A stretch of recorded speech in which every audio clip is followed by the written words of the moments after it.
You got me high another day. You got me high.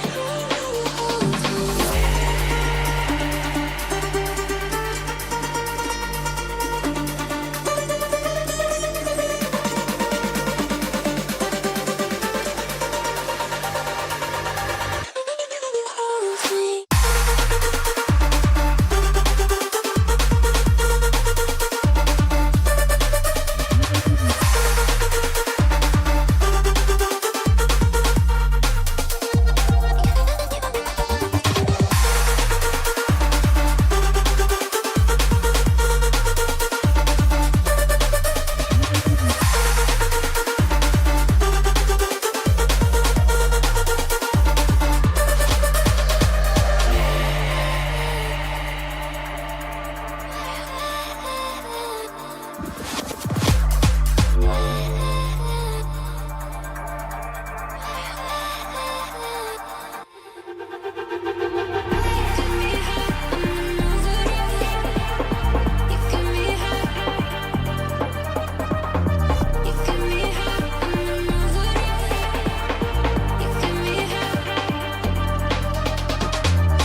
enveloped by the powers of the four guardians. Throughout your cultivation journey, you'll run into various encounters and challenges. Sometime into a match, spirit collecting bells will appear, and all surviving teams will be separated into groups. Each group is assigned one spirit collecting bell, whose location is visible to members of the teams in the group. Approach the bell and interact with it for supplies to drop and to activate a countdown. You can sound the bell repeatedly during this time. Each interaction provides supplies and shortens the countdown. The elemental powers will form a crate at the end of the countdown, after which the spirit collecting bell will run out of power and can no longer be used. Open the crate to get tons of rewards. Note that other teams in the same group will battle for the same bell. Use the mini-map to determine how many players are nearby. Also, skill cooldowns are reduced in the bell's vicinity, so use them to your advantage to guard the bell's rewards. Sacred Quartet's final challenge is to unite the four Sacred Guardians. During Sacred Quartet, you'll be able to pick up elemental fragments in matches. Use the fragments in the Elemental Clash event to combine elements. When you and your teammates each bring a different element into a match, and all members survive until victory is attained, the Guardians United Challenge will be completed. Players who complete the challenge for the first time can claim 200 elemental fragments from the event page and will unlock the new Guardians United achievement. Embark on your sacred cultivation journey now and forge your story into its own legend.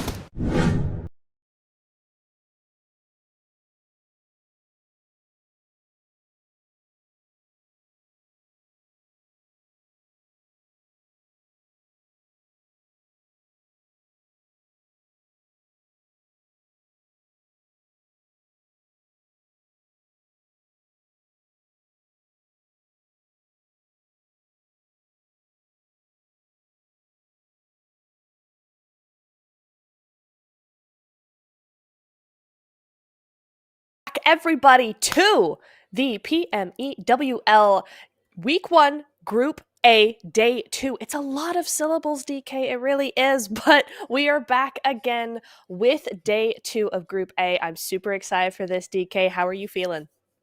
Yeah, pretty excited. I mean, first 2 days, very aggressive.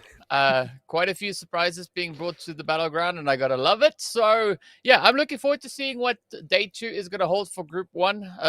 I think that we're gonna have a continuation of the Insanity, which was day 1 for either of the groups.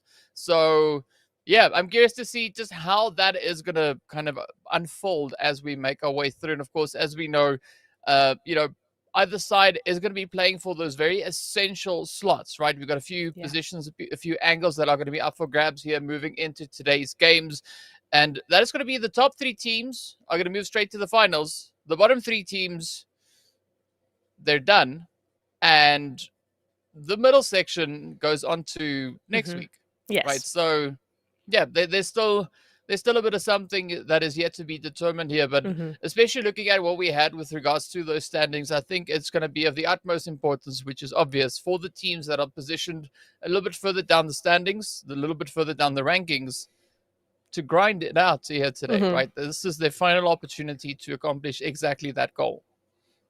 Yeah, it really is. And, you know, in yesterday's games, we did see a big discrepancy from the top 3 teams versus the rest of the lobby. In Group A, it wasn't as stark of a difference. So you are still seeing a little bit of that fight coming through in the top 10 teams as well, trying to get into that top 3. But I think, yeah, a lot of our focus is going to be on the bottom side of the leaderboards because, yeah, you're right. The bottom 3 teams do go out entirely. They can't come back next week. So we're really going to be seeing who is able to get out of that spot and who is able to be or to push other teams down into those spots, because that's you don't want to be there, but you know, someone does have to be. So it is going to be really interesting, and that makes it all the more difficult when you realize we still only have 5 games left. They have to do all that tonight, here and now, in 5 matches, and it's not going to be easy at all. Yeah, I mean, the pressure is definitely going to be on. So I want to see how all of that pans out, how all of that plays out. But of course, in case you forgot where the teams find themselves situated, here we go, taking a look at that leaderboard. And this is what we saw yesterday as well. The team sat at pole position, has 45 eliminations to their name. That is the magic number. for the top spot on the rankings. I'm going to be keeping an eye on AOR here as well, because they are the only team in the top 6 for this Mhm. group that does not have a winner chicken dinner next to their name. So I'm very curious as to what their approach is going to be here. Are they going to look to strengthen their players, because they've already shown to be a very aggressive team? As you can see, they have the second highest tally with regards to eliminations, right? Sitting on 38. It's the placement point territory, right? That area that could definitely, do with a little bit of a boost with regards to the overall Yeah. effort that's put into that. And you could even say the same kind of thing here about the players coming through from IDA, right? IDA Esports, Mhm. very similar play. They've got one less placement point, but the eliminations just 10 down from where we see AOR currently situated. So, yeah, it's going to be an interesting day. But of course, as we've mentioned, Boar, It, and Enigma Dolls, they're going to have Mm. to really pop in a few amazing plays here today. And I'm pretty sure they're more than capable of doing that. They're just going to have to get Mhm. that momentum going. Mhm. Yeah, but if you notice, 15th place, the points to beat right now is 15. That is the number we're trying to get to, and it's, or sorry, no, 10 points. Mm. And the bottom team has 4, so it's only a 6-point difference, which is Yeah. very easily doable when you get into that very first game. And of course, yes, the points are always going to rack up bit by bit as the games continue, but it's not a huge leap to have to make here. So there's still all to play for all of these teams. And you're right, those Mm. teams in the top 6, the top 8 as well, with fewer placement points, they also have that opportunity to be able to do something here. And maybe the strategy for tonight is don't go all out on those eliminations. Maybe hold back a little bit and try and get those placements, because that is what's going to be super solid, and make Mm. sure that you're where you need to be. Yeah, you got to find the tactic, the strategy that works for your team, but that is also beneficial, right? Hmm. So I'm curious to see how that is going to differ from what we had on the first day 2 days ago. So the pressure is going to be on here, but of course, with players like this in the lobby, it's going to be quite challenging for those teams a little bit further down, right? Hmm. R8 as well as AOR, we did see some of their strong stats that we've got there.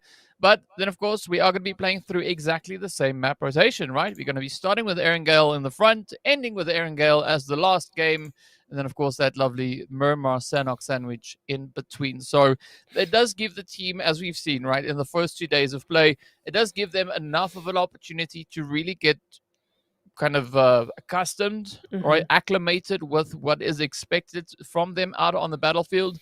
But I think especially now, having the first day already done and dusted and having a day off, right, Hmm. there's been that opportunity for Group A to really kind of figure out what their strategy is going to be for this next Hmm. push to get themselves either straight into the finals or into that second week of play. Very true. And when we think about that, I'm really looking at Galatasaray, right? I mean, we do have to talk about them, of course. I think it's going to be interesting to watch what their strategy is going to be, if it's changed at all or if it's going to stay the same, because we saw them go absolutely all out several times in day number 1. However, they are nowhere near being safe. They've still managed, or rather other teams have managed, to keep up with them and to keep those Mm, points around them, and actually to surpass them in many ways. So it is going to be, I think, one to definitely watch out for as we get into mm. the Erangel very shortly. I think we're gonna really have to look at what they're doing. Yeah, it's gonna be an interesting one to see indeed, because I mean, Galatasaray, they are the defenders, right? The reigning Mm, defenders, and they've proven that they are pretty good at defending their yes. title, right? They've defended it twice and claimed it thrice. Hmm. So yes, the Yes. pressure's going to be on. But I'm also open to any of the other teams bringing in a bit of a push, playing a bit of Hmm. that upset, right? Maybe trying to at least disrupt Galatasaray a little bit later on. I don't think it's going to be whatever happens now is not going to be really that indicative of Galatasaray's overall performance, Hmm. because as we saw in the previous season, they opted to go the second week of play approach, right, which Yes. gave them Yes. a lot more opportunity to refine the strategies, the rotations, True. and just the way that they play. Hmm. So I think there's benefits in both approaches, right? Going for the straight seat into the finals, and of course then the other option. But speaking about options, the teams are going to be feeling quite happy with this flight path, though. Yeah, I mean, there's loads of options there for you all. But DK, they don't seem to be taking many of those options. Why are all the teams moving out immediately? I do not like what we just saw there. There's like 5 different teams that all jumped out over Georgia Pole. Now, of course, they're not all going to be going there, but still, there's a heavy concentration of teams as we start to get that plane across the map.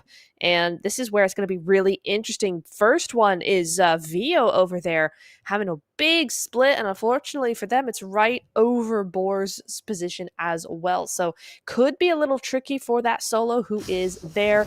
Will be interesting to see how teams react to Galatasaray as well. Again, I was about to say, are we going to get a hot drop here in the last day? Yes, we are. It is Galatasaray, and I think it's going to be Ace again here. But this team does not back down. We saw them with this hot drop over in day number 1 as well. It was Erangel and Sandhawk, I think, on boot camp. And both of them, all the games, every game they could, they hot dropped them. And here we go. Nonetheless, we're doing it again. And the zone has popped up now. It's nice and simple. This is a fairly easy zone to make way into. So the day for now is starting off pretty calm. Yeah, the day is starting off pretty calm. And I mean, if you remember back the previous day, the previous game 1 that we had, right, all the way back on day number 1, TPS actually got themselves that lovely winner chicken dinner, right? TPS coming through with those 7 eliminations. And they went for the usual location, all the way up in towards Zaki. So I'm curious to see how they're going to look to play this one out. I like the fact that we are having a lot more contention in the start here, right? Not only do we have Pachinki here, which is heating up quite a bit, but we also did see quite a few other points of potential conflict that is going to be making its way on through here. But for now, Galatasaray are going to be looking to just play their way through Pachinki, maybe hoping to get a bit of an angle on towards Ace's house.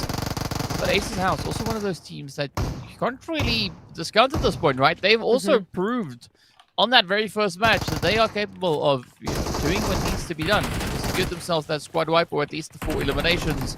So the pressure's going to be on here. Galatasaray can't get too overconfident. They got to still keep a very close eye on how they will look to play through this.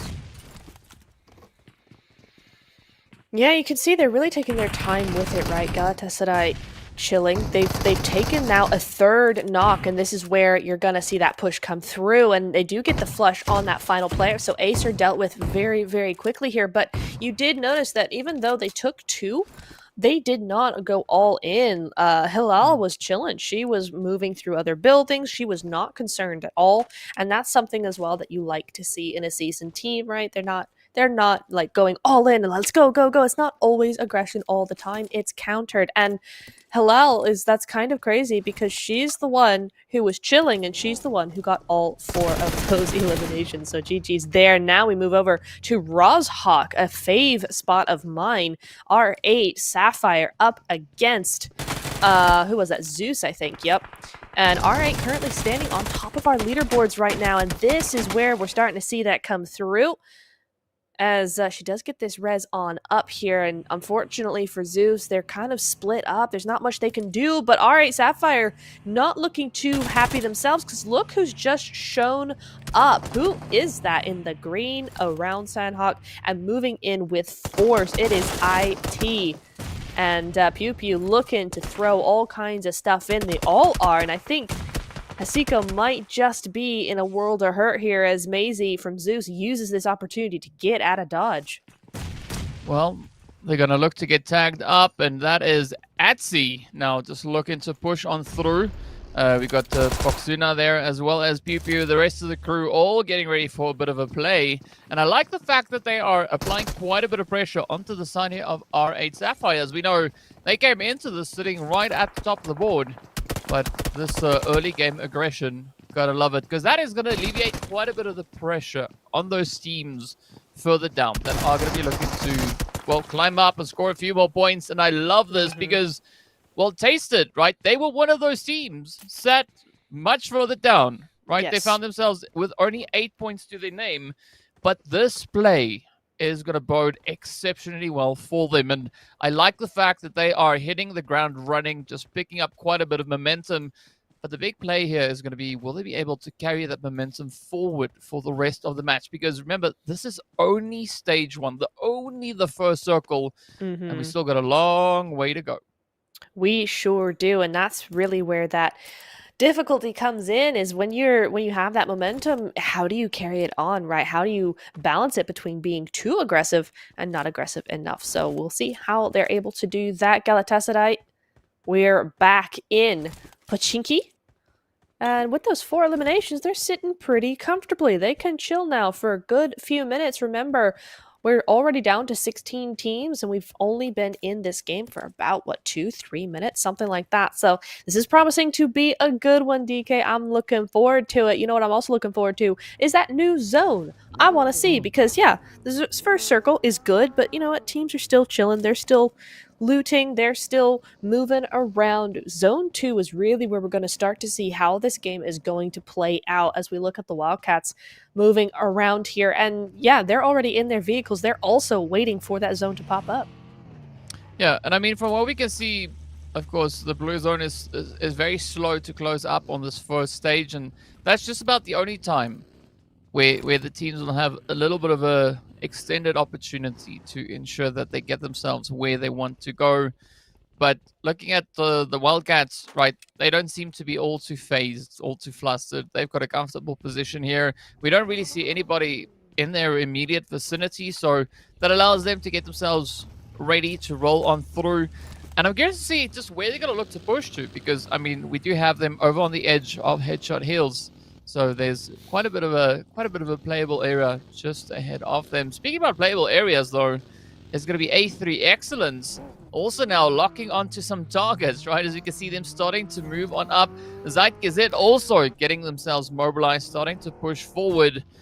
And several teams that we are going to be keeping a very close eye on here. I mean, both A3 and Zeitgezet performed quite well in that first game. So, right, so the teams have already established that they're not here to mess around, right? They want to go out there, they want to get the points, and they are going to be quite relentless in doing so. But yeah, it's all going to be determined by where this next phase rather is going to be taking them.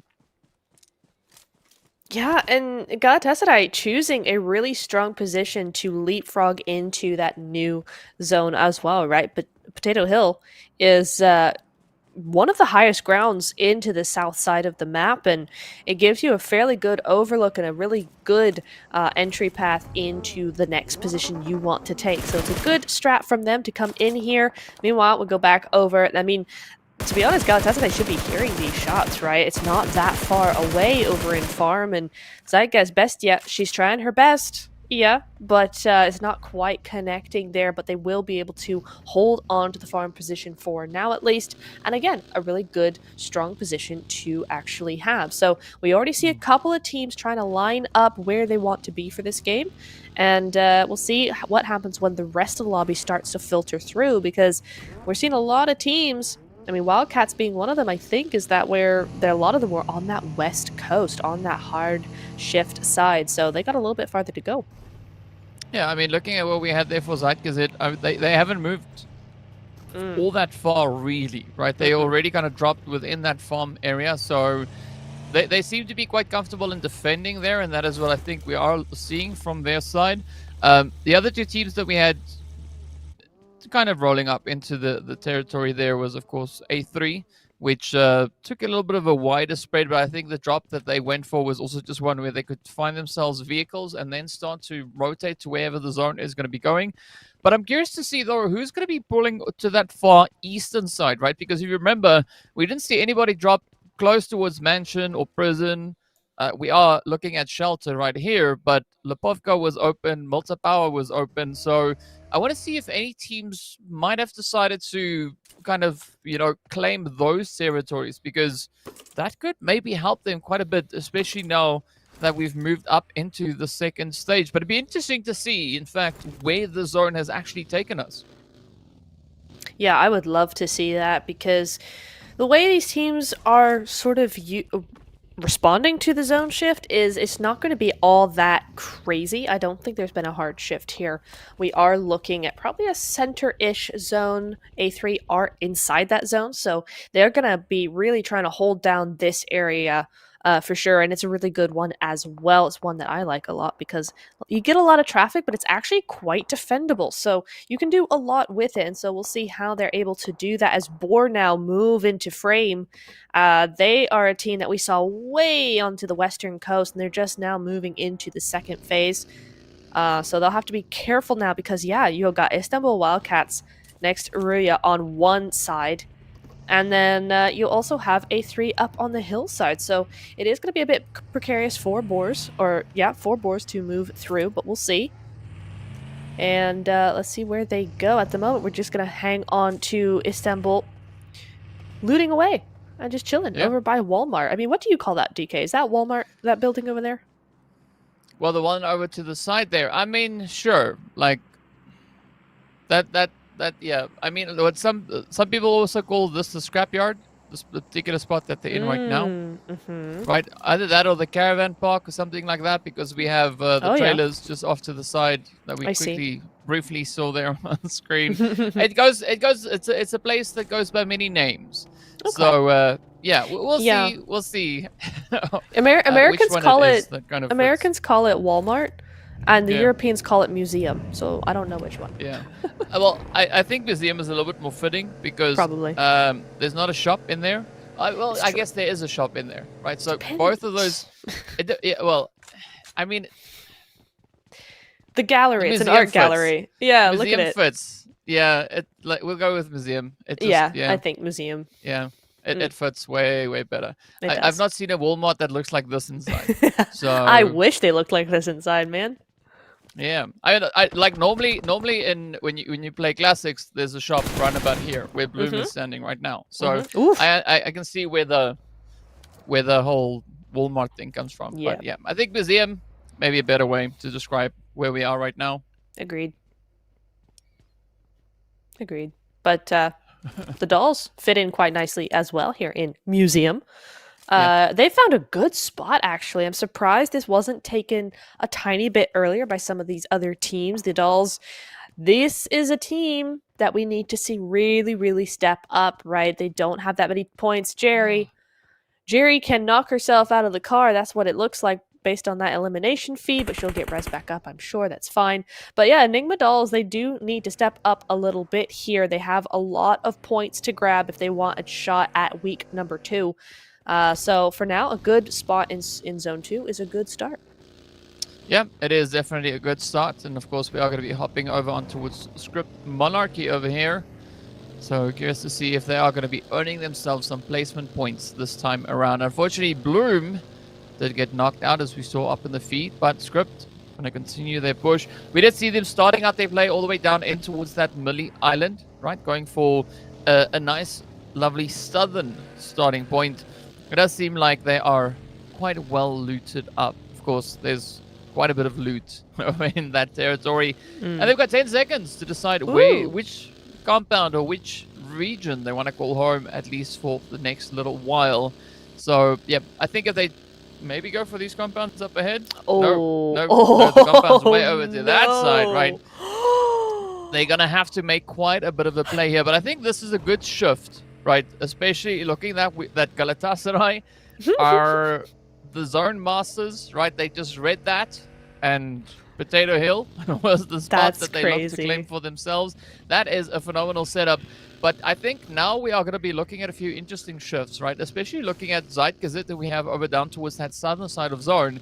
I mean, if they kind of hold on to that slight mountain ridge that they've got there, that could also be quite a bit of advantageous angle, especially over towards Pachinki. But I do think a majority of the teams are going to look to get themselves situated in and around School and the Headshot Hills territory. That is just a crazy shift. And you saw those teams starting to set up in the center of Zone 2. They were confident that it was not going to hard shift, and Galatasaray being the only team out of 16 in that new zone is crazy work by PUBG Mobile and the game. It's crazy. But TPES now the next to roll on in. Now taste it. they already have apartments, so TPS is going to have to do something here, and maybe school's the better option. But they don't seem to really know. Cupquake is running around trying to figure out where she needs to go, but she keeps getting taken, or shots getting taken at her. So I think they're just going to have to take this little compound, and chill with it for a bit. But it's a difficult compound to actually have. Yeah, I think TPS Cupquake has definitely taken too much damage. But it just shows you how difficult it is to find a spot here, because everywhere that Cupquake went, it was already filled up. Right? There was already teams occupying that space. Realistically, I think for TPS, a good spot could have been the hill between Razak and School. Yes. Right? Just holding on to those hills, because that would have allowed quite a bit of an opportunity to not only play the School side, but also keep a very close eye on who decides to rotate up from that northern approach. So that could have maybe been a bit of an angle to try and take occupancy off. But in the meanwhile, we are going to be looking over here to see if Script Monarchy can get anything done. We do have a little bit of movement over on towards that eastern side, but of course that is the rest of the team, right? So nothing all too serious to worry about just yet. But I think even for Script, this could be a good setup, right? I mean, there's no one really that is going to be looking to pose any immediate threats to them. So they can make sure that they've got everything they feel they need, and then come up with that next rotation, the next strategy to improve their position moving forward. I really like what Araxis is doing here as well. Looking in her vehicle, running around and around in circles, just patrolling that side of zone, that edge of the zone, and seeing what's going on and making sure there's no one else coming and making sure the back is clear before they continue on. And that's a really nice heads-up play from her to make sure that her team is safe and that they can move into zone effectively. Now, they also had a scout go on ahead of them to make sure that this compound was cleared, so they are playing this very smartly but very, very safely. Yeah, but this is also a good kind of leapfrog approach to get themselves closer to Potato Hill itself, where we still see the players there from Galatasaray holding nice and steady. And it does seem like the zone has just taken a slight little shift up on towards that northeastern side. So again, not an overly aggressive push coming through, at least with regards to the zone itself. But it's all going to be down to how the teams are going to look to make this next move, because School... yeah, it's going to be tricky, but that hilltop that I was talking about between Razak and School, that is going to be, I think, quite a bit of a position to at least hold on the edge of zone. Yeah, absolutely is. And it looks like Zeus Maisie might have the best access to that, or maybe AOR Kitty. We'll have to see when we get back into the actual gameplay POVs. I'm really surprised no one's taken School, and I get that no one's taken the rest of apartments, though often you do see 5 or 6 teams in those buildings, but no one's taken School? I mean, you don't have to be on the rooftop to have School. You can just sit in a closet if you really want to and wait for that next zone to shift, but it's really interesting that no one has decided to take it, and that's just free real estate now for anyone who wants to. I mean, I'm looking at S2, to be honest. They have the most direct line in with hardly anybody watching them. Hang on. Closet. Which closet? Where do you find closets in this game? I've not seen any closets in School. Yeah. Unless you've got a Bottom special floor. Unlocked feature. Bro, bottom floor. Getting Right into a side. closet, I don't quite know. But anyway, whatever. It is what it is. Yeah, it's going to be an interesting play going through here, especially you can see like a mass convergence of teams now, especially coming in over on towards that eastern side. It is going to make things quite challenging, but I think it's a very respective position, the respective angle that we see towards this northern side, right? We have Ida now trying to kind of figure out what the approach is, what the push is going to be, looking to get themselves, all cinched up or positioned up, but I think it was, was it Tasted that we had up on towards the north, or was it the players from S2 that we had positioned towards the north? Okay, S2, so for IT S2, apartments. That's I think the point that they're keeping it steady and not pushing out, that is a good call for them, because as you can see, it is going down over on towards the edge of zone here. So TPS gonna look to try and find a bit of an angle to push through. Oh, Cupquake with the upset, getting the plays, but it's got to watch those windows because HP. It's pretty low. It That's is crazy. pretty dang low. Will she make it? Yes, just in the nick of time. Sona now getting caught out in a bit of a a bit of a tricky angle here. But this is the compound, right? That is so tough to play out of, especially with that large number of players situated over on towards that western front. And of course, Yeah. the zone has taken a slight little bit of a shift down towards that more southern edge. So that is going to play out quite favorably for Galatasaray.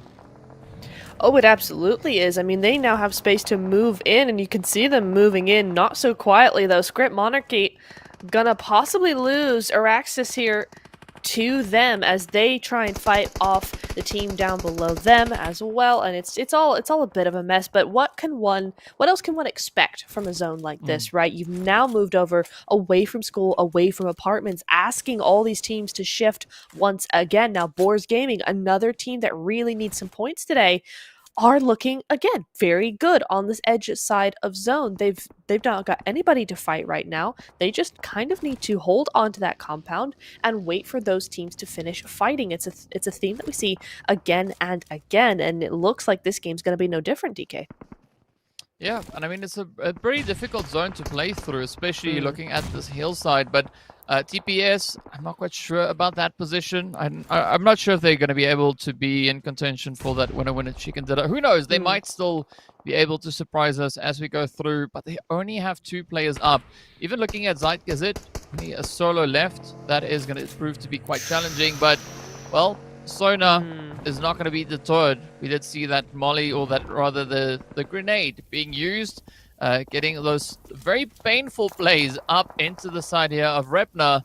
So Cupquake needs to just hold on. The push is going to come through, but so is that blue zone. A quick little bit of work being done here, getting hit from multiple ends. And yeah, she's done. Cupquake, that is the end. Getting run out of HP quite literally on that one. Takes the 13th position.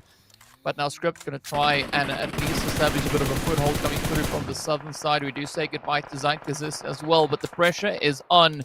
As you can see, it is not looking all that great. It's going to be Skin Legacy trying to find a bit of a way to get themselves back and establish in towards this next zone. But unfortunately, that will be denied as Script Monarchy ends their run. The same goes for Zeus, as well tasted. Stops them dead in their tracks. And now, out on the edge of blue, it is going to get increasingly more challenging, and the Wildcats now stepping into the action. Yeah, I mean, 0 eliminations. Great nade there coming in from Oiku, I think. Yeah, or Ilem, one of them. Fantastic nade coming in there to clean up, and now 0 points becomes 2. And a few placement points now as we step into the top 7. This is where we're really starting to see these teams fall down. Enigma Dolls do go out, but again, they're in the placements. That's a better result than we've seen from them often before. Now, Vio doing some great work against Taste It. Their run of luck has just about ended. But I don't think Venus is long for this world, DK. She's got the Wildcats up on top looking at her, and that's a beautiful Molotov. Best to take the zone damage rather than that. I don't know how she managed that, but she's out. She's away and she's out. But again, very, very open. That hillside's looking very scary. She tries to bandage up DK. It's not really working. They know exactly where she is. Yeah, it's a pretty tough spot to manage at this point. But let's see whether or not Venus can pull this one off. Is going to try and move just a little bit further forward. I like this angle coming through from Alem here, just capitalizing on that elevation. Blue zone is going to get the better of Venus in that play, but now it's going to be it, right? They are it. They've been tagged. They're going to try and have to get themselves out of that pressure position, but unfortunately, it's not going to pan out for them, as we are now down to our final 14. Oh, wow. It'll be S2 that tries to make a decisive play, trying to find some kind of a approach, but unfortunately, Galatasaray, they have their scopes trained up to the north, just absolutely lasering their way on through, but there is still quite a bit of a hope now actually coming through here for the Wildcats. They just got to manage this elevated position all the way to the end. I was really worried there. Galatasaray know how to use a nade or two, and the Wildcats very grouped up there, but it does miss them just by a hair, and that's going to be fine for them. But Galatasaray haven't seen them in ages, and all of a sudden here they are, full squad, top 3, 7 eliminations. So obviously looking to start the day off strong, but we're seeing some great work here from the Boars as well. 5 eliminations and a top 3 position to start off the day. That is really, really good for them, and the Wildcats as well. We saw the middle of the table, and they're really looking to push forward tonight. Yep, they're going to try and find any opportunity they can lock in at this point. But you got to commend the Boars as well, right? What a comeback this is.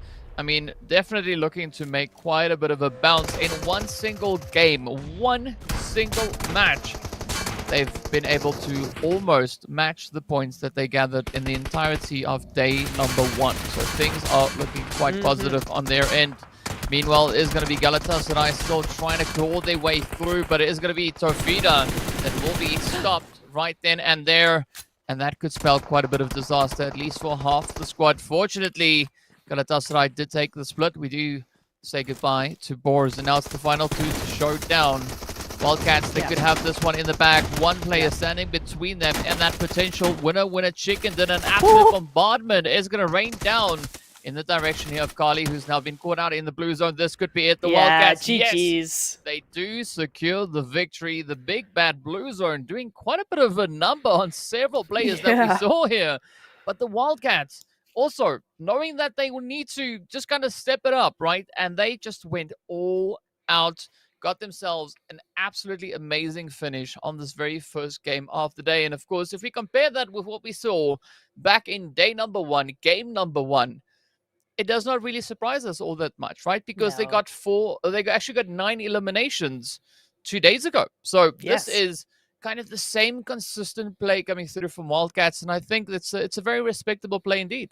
It absolutely is. Yeah, and I really love how they manage that south side, right? It's not easy to play from there. It's very open, it's very visible. So they really did a great job to secure as many eliminations as they did while staying as a full squad for so long. But I really have to hand it to Galatasaray there. They made sure to grab that point and then not give a point away in return. So a really, really good show of kind of point distribution perhaps coming into maybe game 2 and the future games as well. They're really trying to keep it clean, keep it tidy, and make sure that even if it's not a win, it is a positive point difference. Yeah. It's not difference. Yeah. It's something else.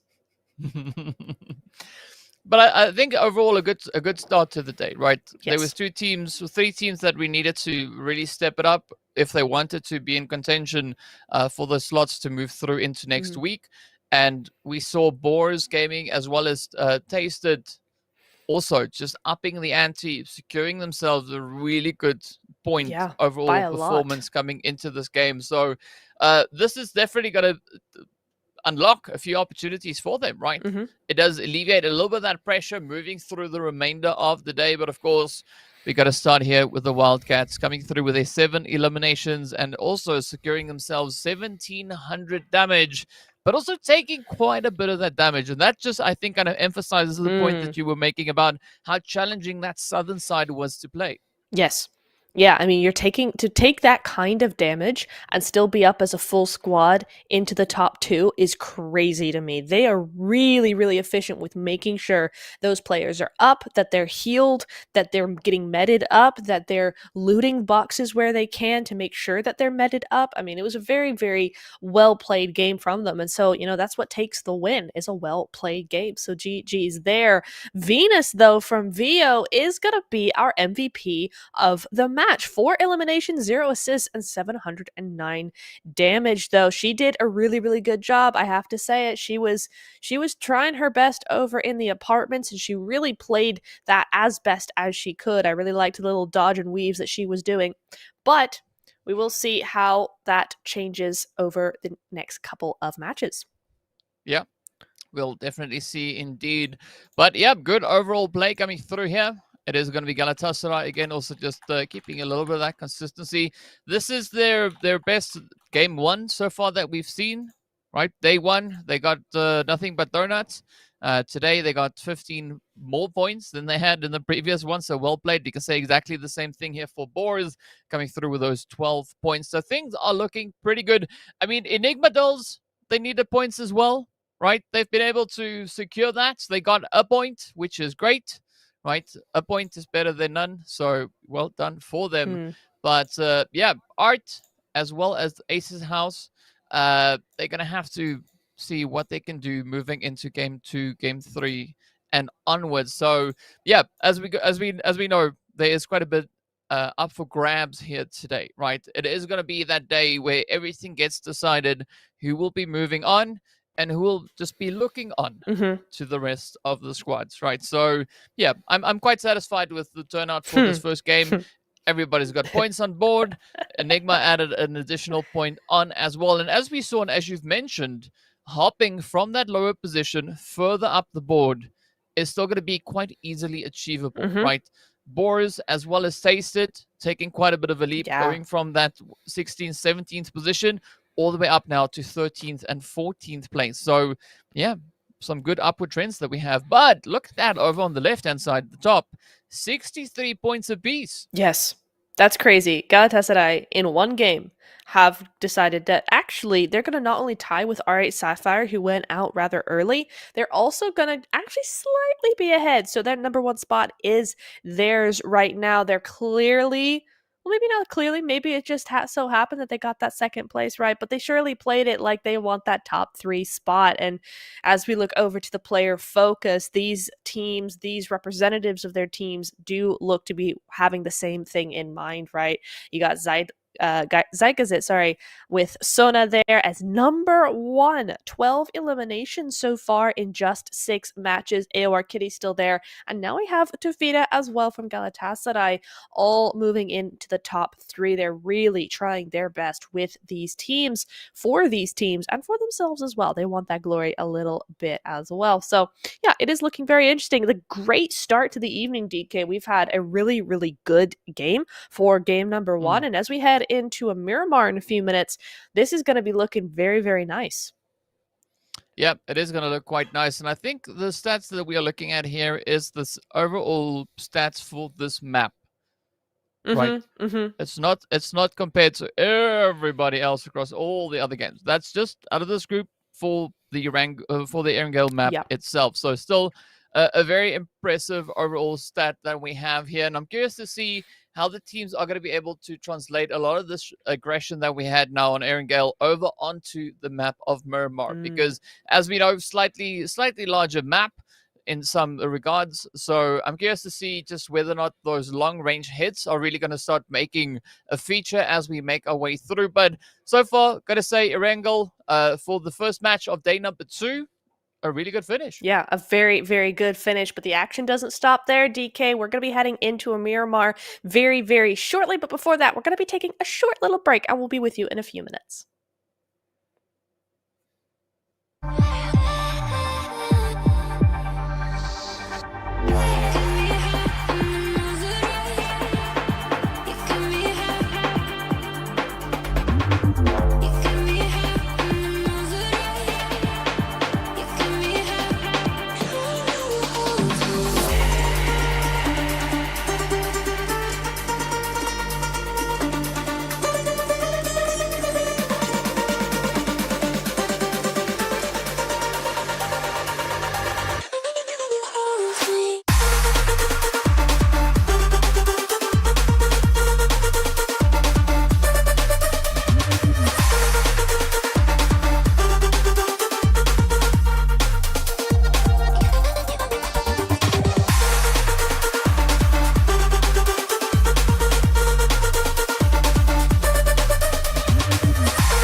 Yeah, I'm expecting quite a bit of a push, quite a bit of a surprise to come through as we are going to be heading over in towards the desert.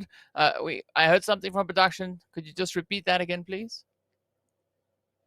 Oh, there we go. Okay, so all is good. But yeah, Neptune is just gonna refresh her stuff. That's why she froze in a very I hate interesting that. I position saw that there. as We'll well. go with that. Yeah, don't pull faces before you when you click refresh, Nip. That's No one unless screenshot that. you unless you've rehearsed the face that you want to pull and then you click the button. Mhm. But speaking about pulling, we are going to be looking to see who's going to be pulling rabbits out of hats as we move into game number 2 here Mhm. for the day. Of course, this is also essentially game number 7 for this group. Yeah. So the pressure is going to be on. And I mean, if we look back to what we had in the last game 2 of the day, it was a pretty good day for the side there of Zeus Esports.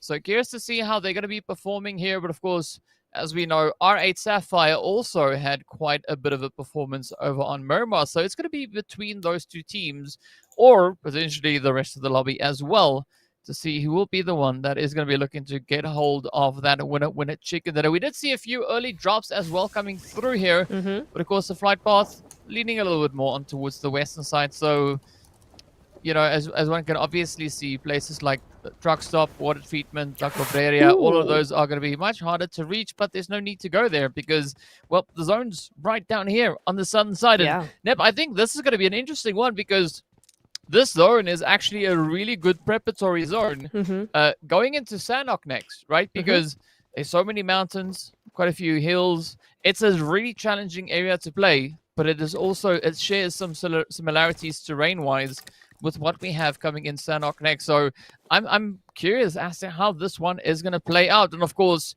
how our teams up in the north are going to look to rotate rather down towards the southern side, right? We've got Zeus, we've got Boris, as well as the players coming through from the side there of Skin Legacy and a few more, all situated within the region. But Picado is where things are getting hot right out of the bat. Galatasaray already starting to take aim at Ace's house yet again. Yeah, I mean, right before we get into that though, AOR is absolutely slicing through SL over there, and they're just down to a solo now. But yeah, I don't really love this from Ace. Why do they insist on hot dropping Galatasaray of all teams, right? I mean, it's not gotten them that many points so far, and why is this match going to be any different? Honestly, it's the dreaded fight of the red buildings, and this time Galatasaray have had a bit of enough. I think they've been a little bit more aggressive with this one. They already do have one knock on their side, and I think this is kind of where they really have to nip this in the bud and go, okay, that is enough. Y'all need to go find your own spot because this is ours. Yeah, I mean it's I don't know. It's interesting that the teams are pretty adamant on dropping in a particular location, regardless of whether there's any contention there or not. I mean, I'm not going to say no because it's exciting. We have some early game action coming through here, right? It's better than having some early game lulls. So this is great. This is nice. But yes, Aces, they're going to have to find a way to contest against the approach coming through here from Galatasaray, at least leading into the second Murmur that we'll have coming up a little bit later on. But for now, it does seem like Galatasaray are keeping up some pretty good pacing right here. But Ace's house, rather, not really getting caught out all too much, right? They had that knock coming over on towards Mind. G7 went in to get that res going. And now it's at least going to be a little bit of that pressure over onto the side here of Schmiegel. We did see a quick switch over onto the Mollies, but it is going to be Schmiegel with a very quick response. It is going to be Mind knocked down yet again. Tatum also now getting brought to their knees, and now comes the push here. Galatasaray looks to quickly try and find some kind of an approach. But Schmiegel, I mean, we've seen Schmiegel back in day one looking quite proficient when it comes to taking these engagements. Yeah, I mean, she's always the last player standing, and we always are trying to root for her because that name is epic. But yeah, we'll see what she can do here in the meantime while the rest of her team try and do something with what they have left. And Smeagol, at the moment, has just been able to evade, and unfortunately for them, Galatasaray are now back up as a full squad, they were unable to take advantage of that knock, and now we'll see what is to become of them. We do see one down, or one very nearly down. Hilal on 1 HP here. Smeagol takes that Uzi and does some good stuff with it, but with 3 more right behind her, it's still all up to Smeagol at the moment. I'm not sure where her teammate is at the minute. Looks like she's trying to find a vehicle. They look to be just trying to get out, and that's really the best opportunity or best thing for them to do here, because it's so early on in the game, DK. It's so early, and with, as you said, game number 7 now out of 10, it's looking a little bit more pressuring. Yeah, you can't really afford to make any mistakes. You can't afford rather to make a lot of mistakes at this point. Not that either of these teams are making any at this point, but I don't think it's going quite the way that they would have wanted it to play out here, at least looking at the side of Ace's house. So I agree with you, Smeagol and G7. They need to get their butts out of the spot right here. The utilities are going to get sent on across. Fortunately for Smeagol, that damage didn't quite find her on that play. But looking at this, though, Galatasaray are not going to be backing off of the Porsche here. And they're starting to surround the side of Ace's house. Slowly but surely. A very confident approach coming through. And unfortunately here for Smeagol, they're not going to be able to get out of this one, right? So G7, yeah, just get in that vehicle and get the heck out of there, because I don't see anything else really being much of an option at this point. No. A good position, at least though, here for G7, right? Still having a lot of these buildings to try to use as coverage to make their grand escape. But this is going to change up the dynamic now for Ace's house, because G7, being a solo, can't necessarily take all the same risks as they could have, you know, when the rest of the team was there alongside them. Yeah, that is rough. Don't hot drop. Just don't hot drop. Not this late in the game. Day 1, have at it. If you're bottom of the leaderboard, have at it. But you know, it just, I don't know. It doesn't seem right anymore. You got to do something else, especially on such a big map as well. Miramar is the place where you know you don't have to. You really don't. There's plenty of loot elsewhere where you can find your own position and just have a quiet game until phase 3, where then you can start popping off when you're ready. But G7 now is just gonna have to move on as a solo and glean what she can from this game, which is gonna be difficult considering that zone 1, right, that we were saying earlier. It's very difficult to play up on those cliffs, and I mean, there is maybe a spot where she can hide, right? A tiny little crevice somewhere that's going to go unnoticed for the meanwhile, you know, for that mid-game might be helpful. But we'll just have to see. Yeah, we'll see indeed. So it's not going to be easy by any means. But I'm pretty sure G7 will find a way to make that work out, at least for the time being. In the meanwhile, there's going to be Script Monarchy also just looking to kind of find their way through. Script Monarchy, one of those teams that we've seen be pretty consistent, right? They've not necessarily had any crazy, ridiculous pop-off games, but they've been playing well, right? They've been playing well. As we saw, they got 5 eliminations in the previous match. The last time that we saw them in match number 2, the first Miramar, they got 4 eliminations. Before that, well, after that, rather, right? The most recent Miramar, they got themselves 3 eliminations, and every single time play some points. So I think it's a team that's going to be, you know, showing quite a bit of that proficiency and looking kind of just to get themselves up into week number 2. I think week 2, we are going to be looking at quite a bit of a difference with these same teams, right? Because I think some of these teams are just playing to some extent that they get themselves qualified through to that second week, right? Just doing enough, still keeping a few secrets, you know, keeping a few moves up their sleeves, so that once they get into week 2 and, you know, potentially leading on to week 3, that's where we're going to be seeing them unleashing a lot more of an assertive approach out on this battlefield. Rotation-wise, though, there's going to be a lot of teams still just going to be looking to get themselves situated. S2, still pretty much where we saw them when they dropped in, right? It is going to be Zeitgesit, or that's started their rotation out of Puerto Pareso and now starting to try and climb up this hillside. But again, also not a super vast move, right? Both teams just kind of slightly condensing in on each other. Yeah, and I think that's also a good way to be, right? Because you do have the advantage of being able to get that information, scout out a little bit by bit, move towards each other or move towards the spot you want. And when you have a zone like this where you know a lot of teams are going to take time to get there, it's probably the best way you can actually move. You have that time, you have that space and freedom to do so. So yeah, for a team like S2, for a team like Zygazit, I'm happy with how they're approaching phase 2. As we see, it does center up on Los Leones and those southern cliff sides there, and so yeah, the city is probably not where you want to be if you're S2, but one of these compounds right here or somewhere onto that southern coast side is going to be awesome. Yep, that could be an interesting position to go for. At least you don't have to worry about anybody pushing up from the southern side. Right, that's the nice thing about the zone shift. At least Yeah. one of those cardinal directions, you know, it should be relatively safe. Again, there's no guarantee because this is PUBG. Anything could happen. True.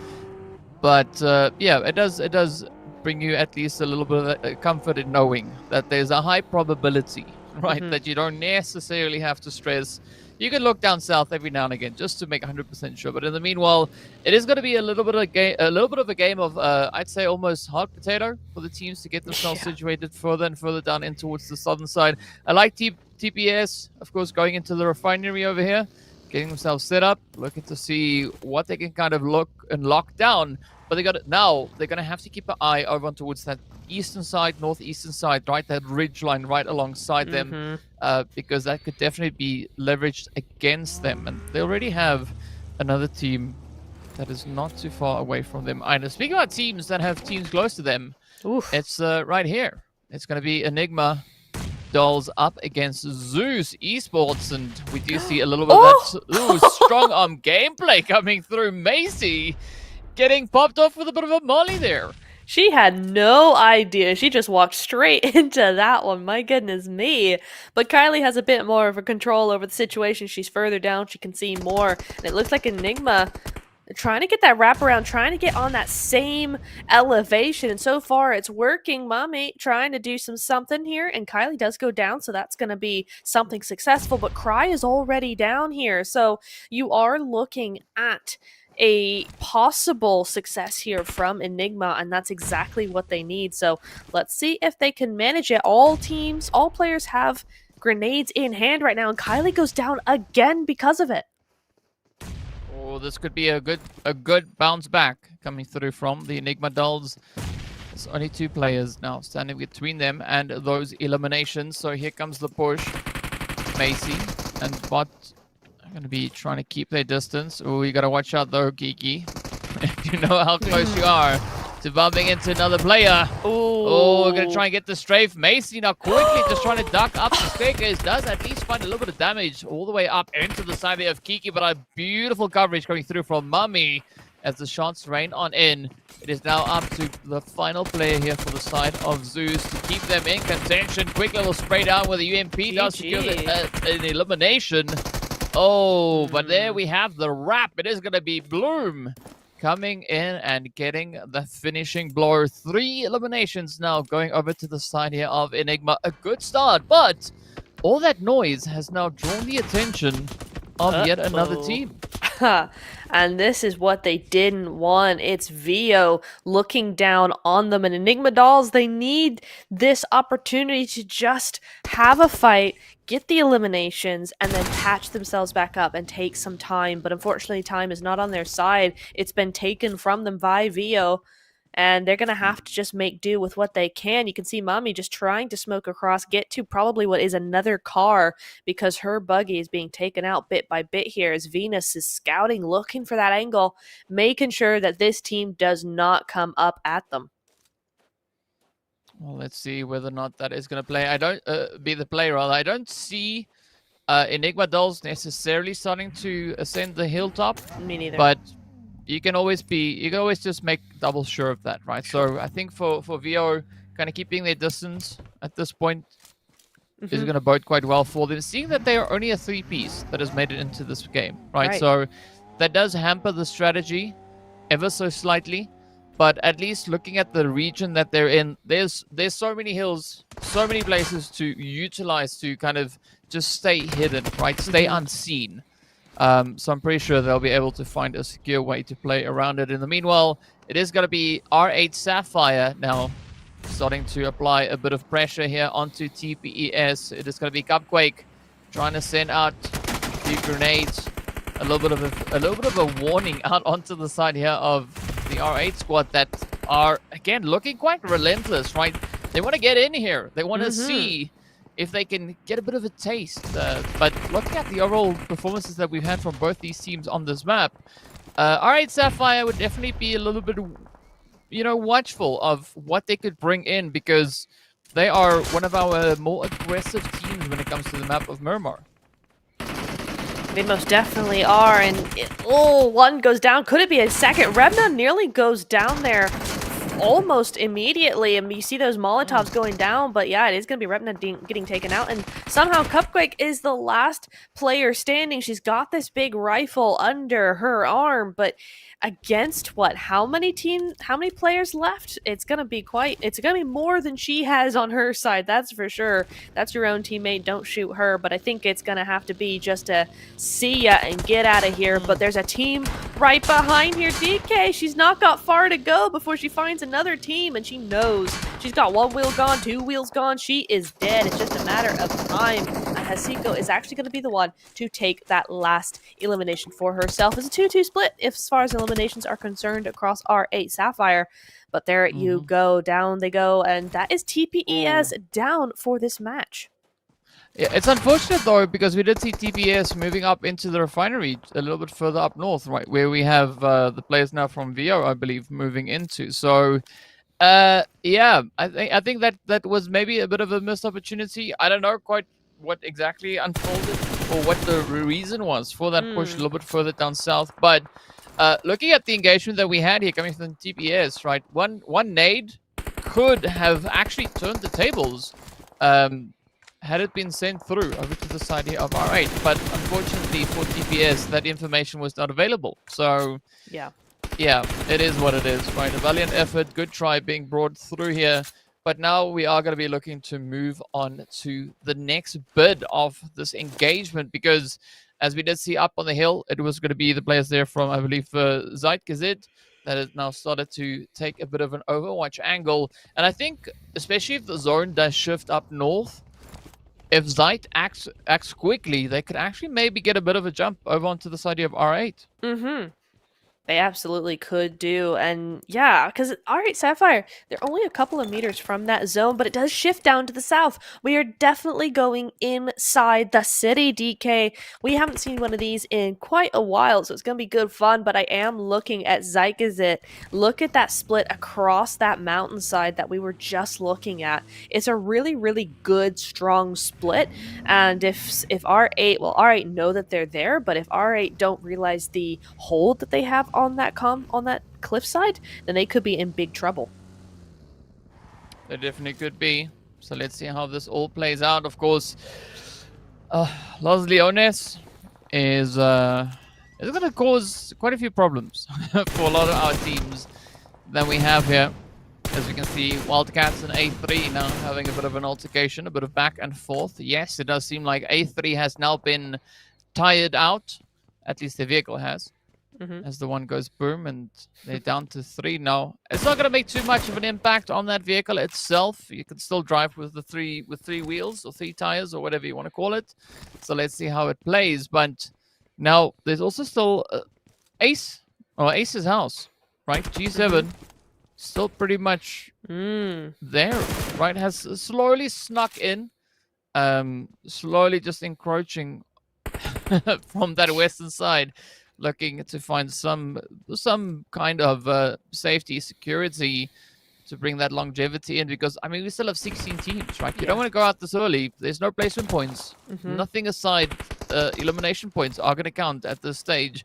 And this is kind of that play that I was talking about now, with Zeitgezit looking to apply a little bit of pressure over onto the side here of R8, but the addition of Ida coming through on that western side could definitely help the players here from Zeitgezit to have R8 kind of rotate up in a way that they want, so they can get those points in on them.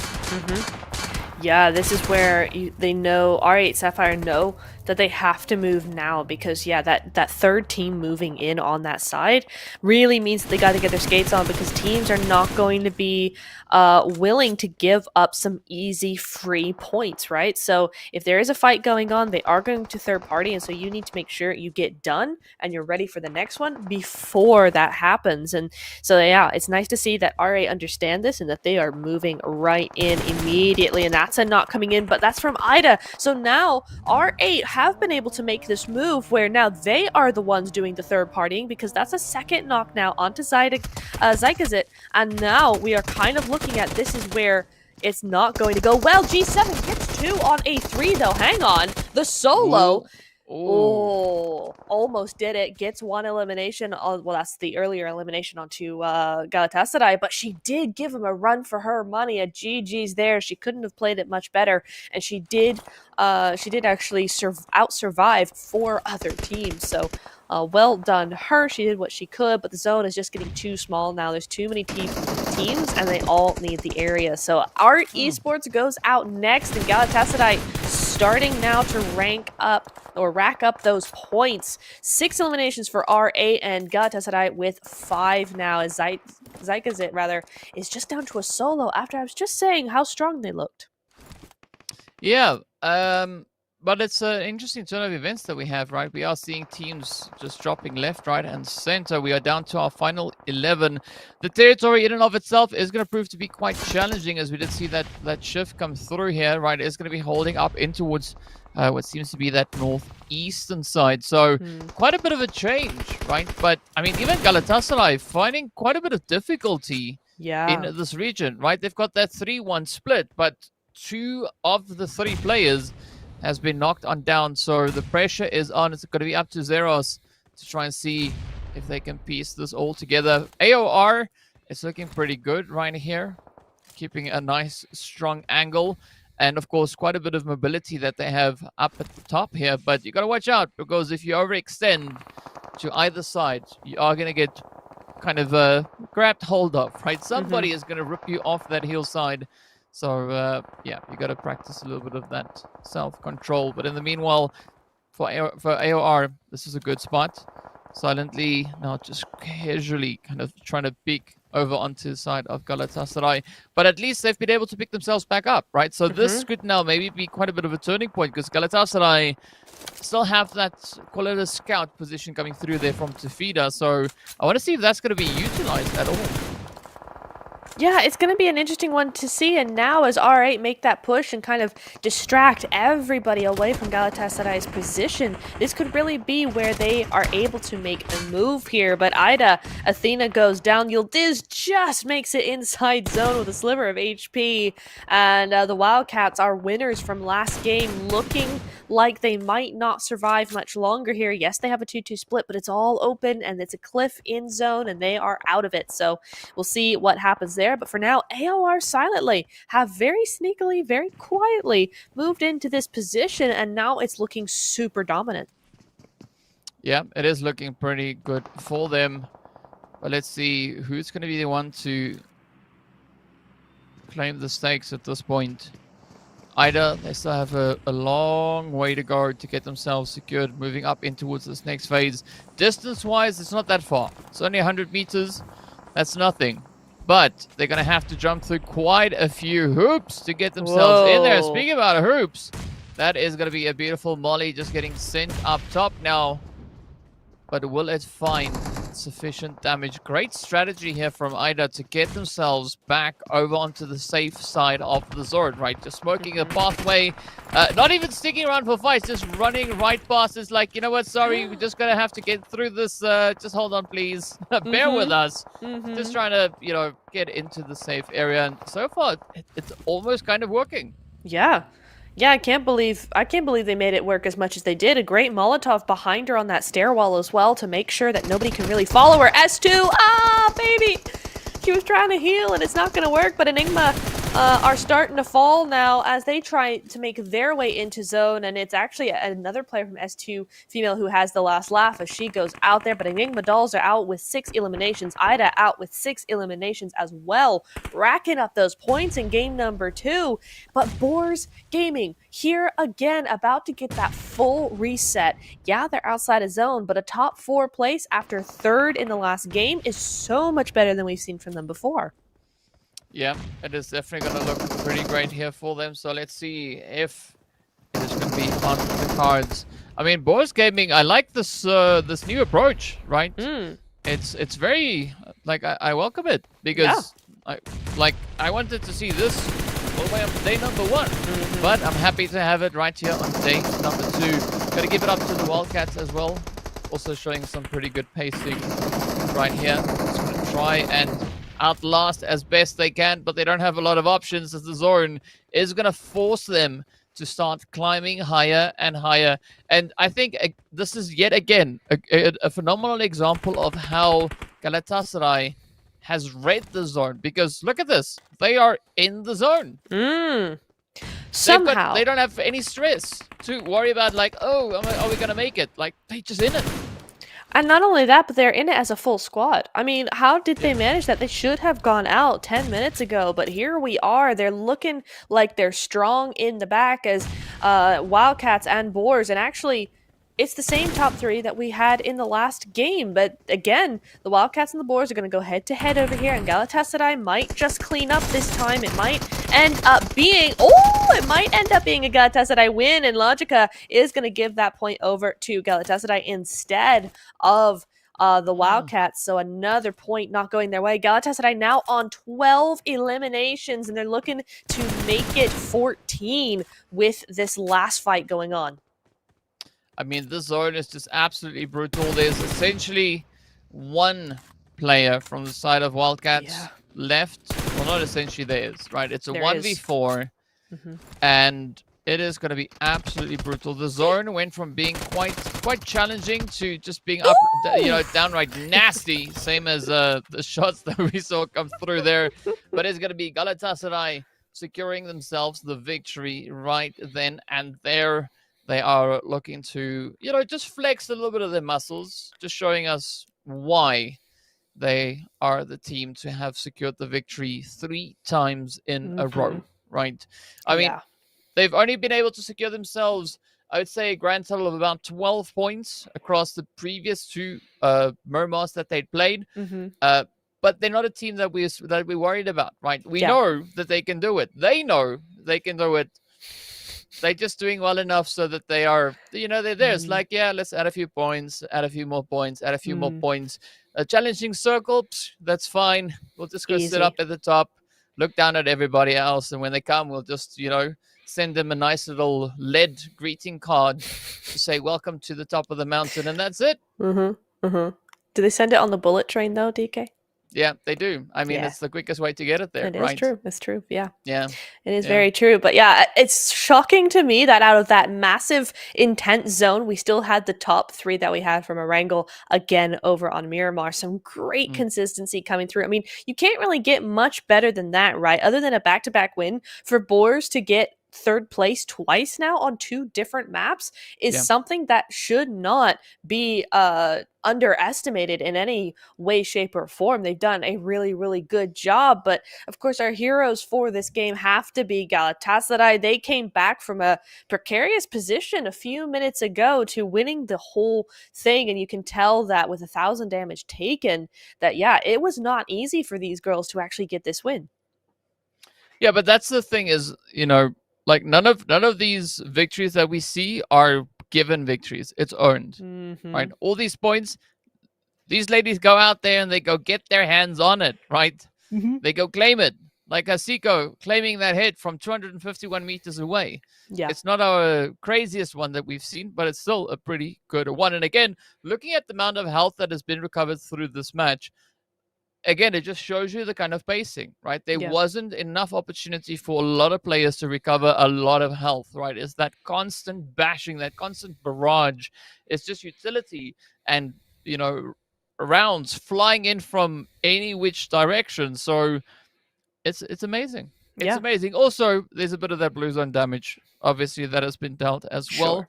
But, I like to think that most of it has come through from players like Tufida here that has been able to secure 839 damage alongside 6 eliminations. Yeah, that's a very, very good result. And I think it's interesting that I think we saw this from a lot of different players, and that even though Tafida is the MVP with 6 eliminations, I mean, obviously that's a huge feat. I think it's really interesting to see how this map we were able to see a lot more from individual players and how they were all able to kind of get a similar amount of points. Yes, Galatasaray got away and won the game with 13 eliminations or 14 eliminations, but there was a lot of teams there with, as you see, 6, 7, 5, 6. It's 6 again from Enigma as well. So there's a lot Mhm. of individual teams and individual players who are acquiring the same amount of points, and of course Galatasaray running away with that. But otherwise, it's pretty even. Hang on, back up. You said 6 again from Enigma? No, no, no, no, no. 6 6 from Enigma. from That's been Enigma. their most aggressive game. That's their most aggressive game, right? Nice, So, yeah. mad congrats going out to the side of Enigma, GGs. right? 6 eliminations. It was about time, right? Mhm. They had a warm up round, game 1. Game Yep. number 2, they're like, you know what? It's the desert. Let's go get it, right? It's and they fine. did 6 eliminations. Mhm. That is amazing for them. And of course, if we pull it up onto the board, yeah, look at that. Right? Wow. They are tied with Ace's House Mhm. for the overall rankings. Looking at the players there from, of course, the side of Skin Legacy, also sitting with 11 points. So that's kind of what the no-go zone is for this Mhm. group, right? Mhm. That's you don't want to be there. You want Yeah. to try and climb up, right? You want to get Yeah. into anything from 15th upwards. So if there's 3 teams that really need to play a phenomenal next match, which is going to be Sanhok, I would say it'd be those 3. Yes, definitely. But look at Boers. That back-to-back third place has put them squarely in 11th place in that top 15. And while nothing is certain yet, they're looking safer and safer with every game that they play. So it is looking like a bit of a turn of events for them, and that's always nice to see. Yeah, it's looking very, very good as Tofida takes number 1 spot away from Kitty here, and even away from Hasiko. She's back over in third as we look over towards the Miramar player focus. And again, it's just amazing. Considering we've only had 3 Miramars in this group and 17 eliminations, 19 and 16, the damage being done is kind of crazy. Yeah, it is. So some pretty impressive plays, some pretty impressive performances. Mhm. That is a bucket load. That's like what 35 eliminations worth of damage being Mhm. dealt by Tafida alone. Mhm. So yeah, it's some hefty numbers that we see coming through here. And of course, the good thing is those numbers are only going to go up. Yep. We might even see other players come knocking on the door, trying to get themselves up into this position here as well. But still, I think a very satisfying performance on our game number 2 for the day. It's all going to come down to that rumble in the jungle, right? I think that is going to be quite a bit of a turning point for a few of these teams as they are presented with the opportunity to get really aggressive, secure themselves, not only placement points, but also put a little bit more focus on securing those eliminations, right? Mhm. Punishing a few other teams for maybe forgetting about it one particular angle. So Mhm. I'm very curious to see how that is going to play out. And yeah, there's only Yeah. one thing left to do. Yeah, only one thing left to do indeed before we head over into Sandhawk. We got to take a short little break, set up that game for you guys, and we'll be right back with all the action over on Sandhawk in just a few minutes.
Welcome back, everybody. Here we go. We are just about to get into our midway point for Group A, Day 2 here, getting into Sandhawk, and that is where the action, everybody knows, really starts to happen. I'm super looking forward to this one, but DK, I want to ask you a very pointed question here. Who have you got your eye on for this one? Not necessarily predictions, but who do you want to see shine in this next Sandhawk? Well, as I said, there's 3 teams that that need to step it up, True. right? Skin Legacy, Enigma, and Aces, right? So those are going to be the 3 teams that are in dire need of sufficient points to get out of the relegation zone. True. But that's not the only bit of contention that we have ongoing, because there's also that that fight for the top slot, right? So the teams positioned between 3rd and 8th place are also going to be duking it out to see who will make it straight up into the finals and who will get sent to week number 2, right? True. So there's quite a bit at play here. We've got a few ties, as we saw across the board, between a few teams, but yeah, there's got to be a little bit of a pressure play. I just want to say one thing though, for the Wildcats, that last match they played actually awarded them 4 slots.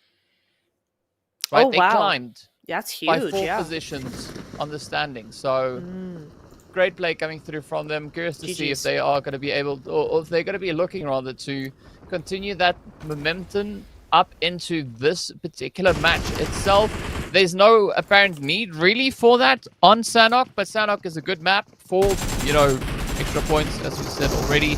And again, Galatasaray and Aces in their age-old dispute, right? I don't know whose spot this is originally, but they keep on fighting over it. Yeah, they really do, and it looks like Galatasaray have kind of had enough, and they're really moving through them very, very quickly, far more quickly than we saw them in day 1, but it is also costing them a little bit. You know, Hilal is down, and she should get back up fairly quickly here, but still, you know, there is that little bit of a chance. But I think that was a third party coming in here onto Smeagol. That brings them all the way down to 0 here as Carly's able to dispatch G7, and that's them done. A very, very quick exit for them. But Galatasaray with an easy 3 points up on the top of the leaderboard. Yeah, but so I know. the big question in my mind is why? Why? Literally why? Yeah. Why?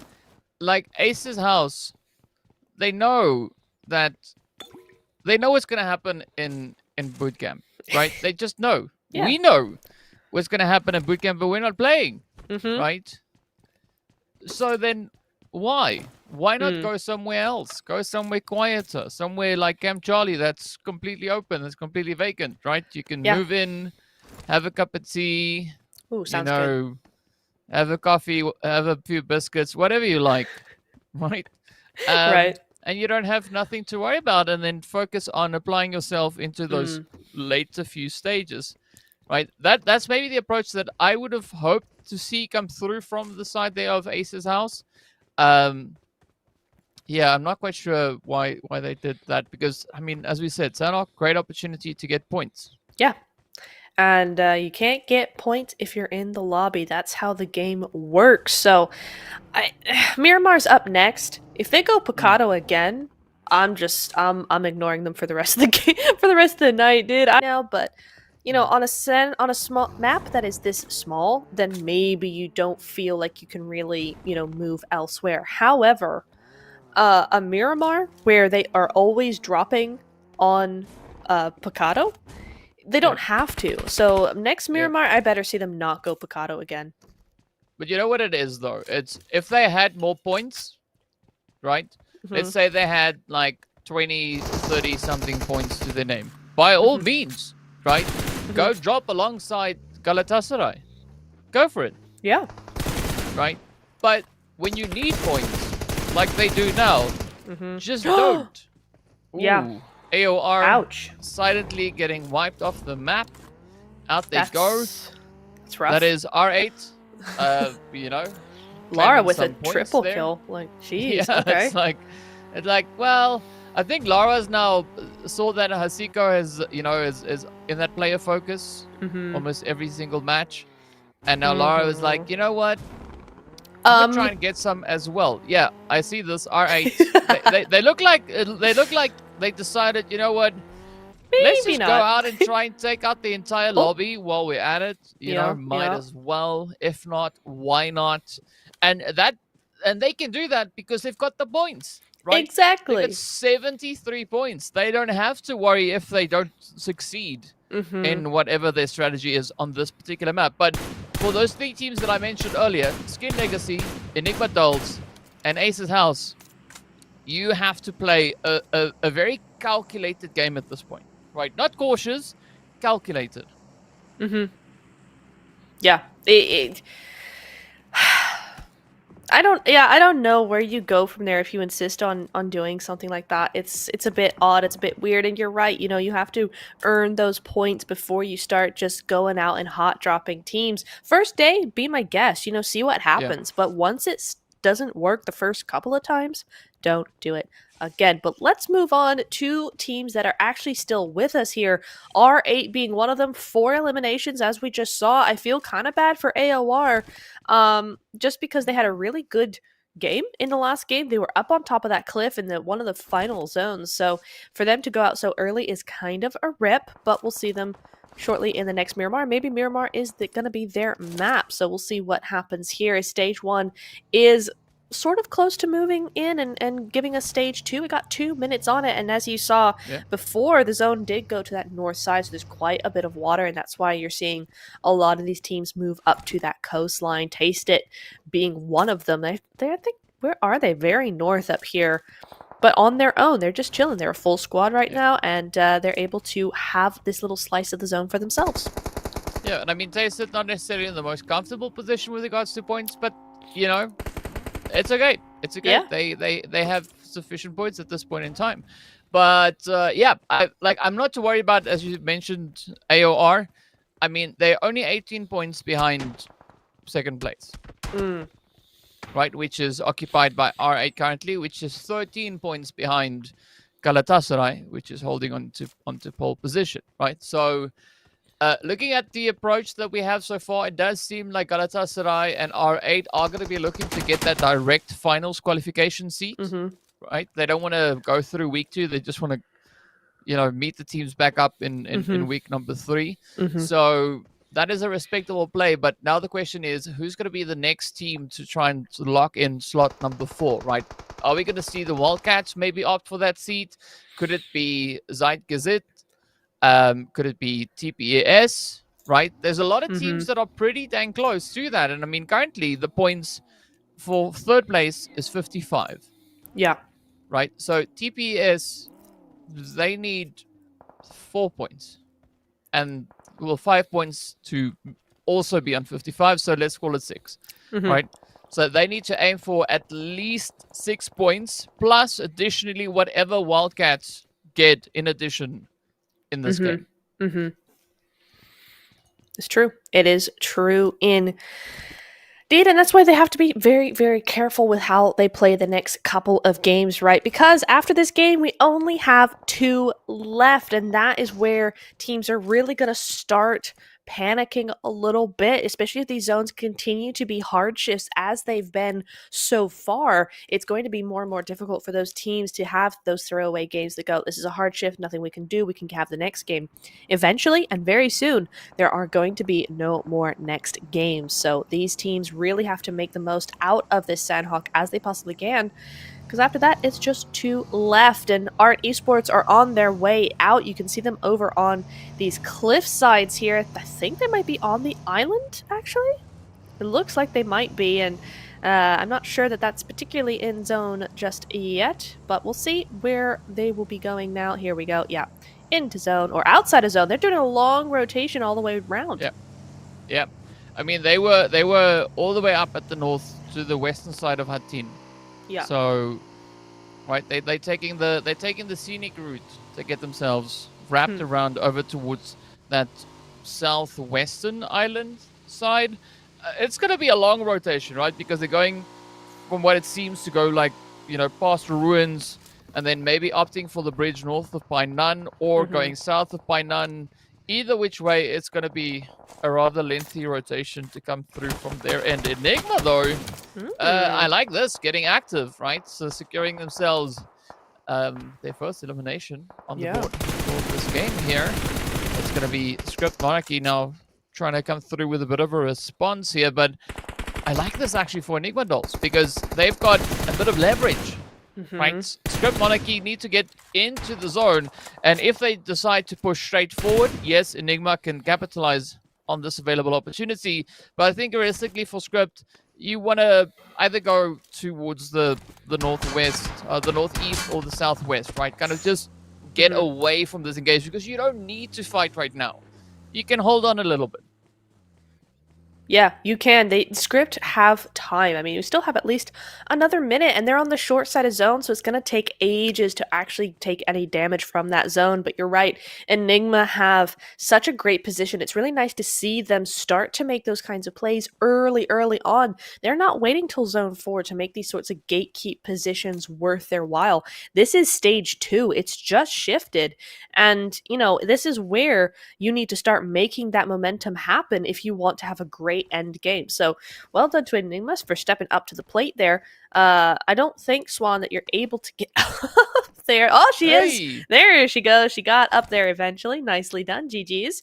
Now she's going to move on over to everywhere else. So a nice little bit of a nice vantage point there for her and her team. But since then, there's not been that much of the action going on, DK. We still have 4-3 and then a 4-1s down at the bottom there. So we're just continuing to monitor the situation. These teams are monitoring the zone and where they need to be going. We kind of just have to wait for that zone shift to come on through, and luckily, we only got 10 seconds. Yeah, 10 seconds is sometimes all these teams need to make some very drastic plays. I mean, look at that, Akulka. It's going like, well, you know what, Lolita, yeah, I need that vehicle, please. Yes, please. It's part of the PUBG mobile delivery service. Can I have that skin? An opponent rotating up next to you, and you just go like, yeah, I'll take it, thanks. I'll take it. It's interesting how these things play out, and of course now Boris actually having a pretty good day today, right? They've been able to secure themselves at least 18 points rather for the day so far, right? 10 placement points, 8 eliminations. Speak of which, there goes one of their own. As Logica just got Control Alt delete it. But you gotta watch out, right? R8, they are gonna look to ramp it up. They are actually trailing the Boars by 5 points, right? They've only been able to secure themselves 13 points, excluding this game. I'm not counting the 6 eliminations they already have. But yeah, I mean, a great day so far, except for what is happening now to the side here of Boars. But other than that, they've been having a pretty decent run. Yeah, I mean, this is going to be the first game where they don't potentially get a top 3 tonight, which is a crazy thing to say, but, they have to have a bad game somewhere, and honestly, if it's going to be one of the games, let it be Sandhawk. It's the one that is one of the hardest to play anyway, so save your good games for the bigger maps, and, Sandhawk sometimes just has to be that guy. But they will be up as 2-4 now. They have 1 point on the board at least, so even if they go out soon, it's not a donut. It's not a goose egg. So still positive points are better than no points at all. So we'll see how they're going. But TPES right next door have a great 2-2 split over on these warehouses. Yeah, but I like the fact that we are seeing, look at that, Enigma. They just are locking in. I mean, they've now made a very decisive play here coming into today, right? Not even this match, just today. They said, you know what, it's fine. Day 1 was whatever it was, and we're going to go out and we're going to try and kick as much butt as we can, right? Yeah. Kiki just, kicking butts, taking names all over the place, claiming those eliminations, already sitting with all 3 eliminations here for the team. So let's see who is going to be their next victims as they do start to push even further and further onto the side here of Skin Legacy. And, I mean, as we've mentioned before, Skin Legacy also being one of those teams, right? They find themselves sharing the exact same amount of points as Enigma Dolls. Both teams on 11. Mm-hmm. So this is a very decisive fight for Enigma Dolls, right? Because if they can continue this trend onto the players from Skin Legacy, that's gonna at least hamper their initial push in this game to score any realistic points. And Ooh! well, look at that. Galatasaray Wow. also just getting booted, right? Ida says, well, thanks for coming, but it was nice. Yeah, thanks for the points. You can go now. Jeez Louise, that was super definitive. That was like, no thank you, ma'am. GG's. 4 points going the way of Ida, because that's a clean sweep of Galatasaray. And honestly, Galatasaray now have a bit of a moment to kind of have a timeout and see where to go from here. And maybe it's going to bring them back stronger than ever. So maybe Ida might regret that squad fight. But for now, they're going to be basking in the glory of a 4 points on the board. Enigma not far behind, though, with those 3. So yeah, continuing to rack up the points here in this game as A3 Excellence have 2 down, 2 up, and 2 teams in between them as they try and get into side zone. But that nade could be very good. She's heard things, but no damage has been done, and it's only alerted them to their situation here as, Taste It continue to take out their teammates. Yeah, I mean, and they can taste it, right? They feel that that second week is maybe within their grasp. So curious to see how they're gonna look to play through this one. Art will definitely at some point, moving into the next 2 games, they'll have to have a banger of a game, right? If they're gonna look to hold on, because as we saw, Skin Legacy, yes, they're securing points, but Enigma, right? They've ramped it up. So, you know, the tension, the pressure is starting to build. Zeitgeist, definitely not one of those teams that are necessarily in a position where they need to worry all too much, unless they want to play to get themselves straight into the finals, right? If they want to place in top 3, this could be the game that really helps them to accomplish that goal. But I mean, that goes for a lot of the teams that are going to be just, you know, focusing in on that angle. Zeus, a very tricky angle that they find themselves in here, right? They had 3 knocks. They were able to kind of reclaim a little bit of that territory. Still sitting with 2. Not quite sure if they're going to get everybody back on their feet. We do, however, say goodbye to Tasted as they will leave the game, or the match at least. And now we're down to only 12 remaining teams. And they're falling thick and fast. Look at how many yellow and red bars we have on that board on the right-hand side. These teams are not looking particularly healthy. They need to go see a doctor or something, because it's continuing to get worse out here. S2 now taking blue damage on top of everything else, and Ida looking straight at him. Now up to 7 eliminations, but R8 also have 7 as we look at them looking at everybody else, because they are in zone right now, looking good. Ida are not in zone. 200 meters. The zone has just shifted and it continues to go to that northern side. So Ida have to clear this back end and get out of dodge quickly. Yeah, that's going to be the approach. But let's see if that will work out for them here.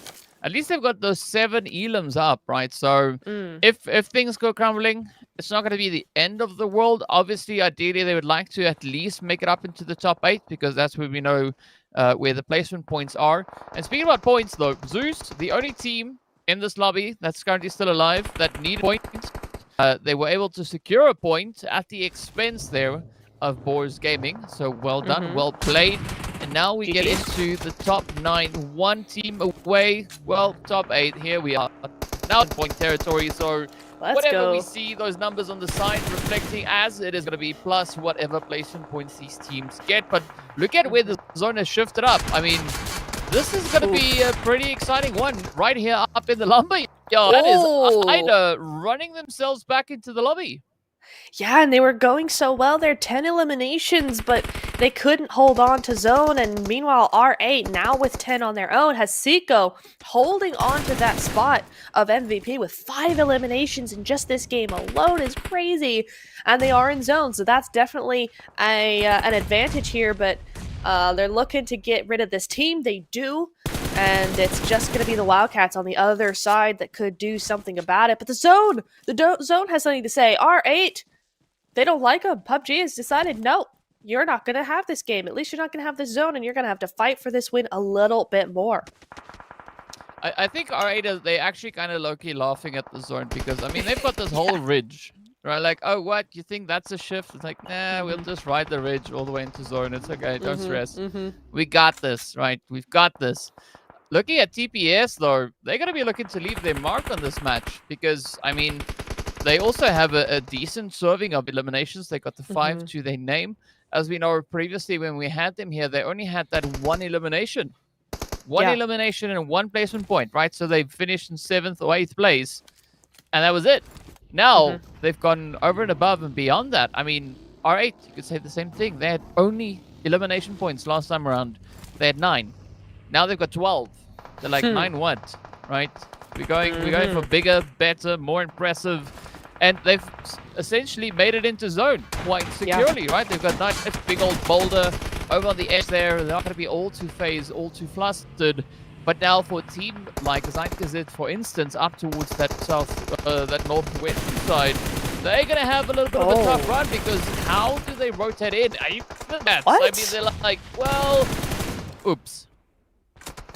That's interesting. I was thinking that they were going to put pressure on TPES by moving in behind them, but that's not the case. They're going to fall, trying to make that full send across the valley there, right to where R8 used to be, and now.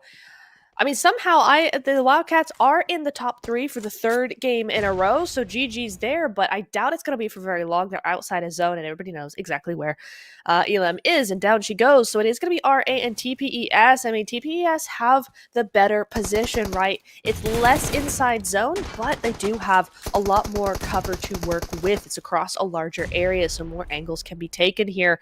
R8, though, they've got a little bit of that high ground, and they have the advantage of actually having more zone, so it could really go either way, DK.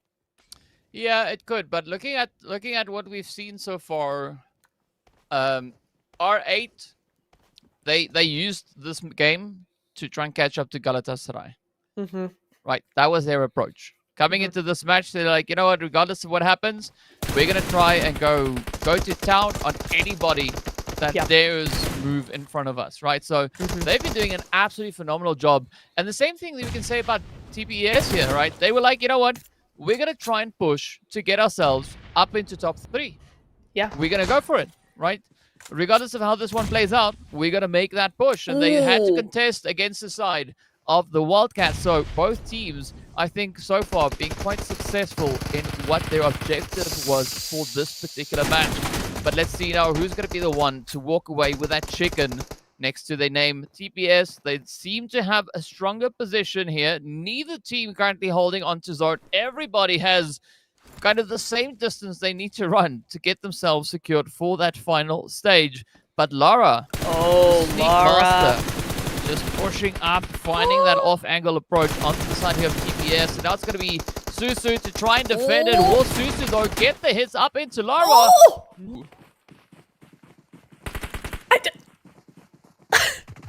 R8.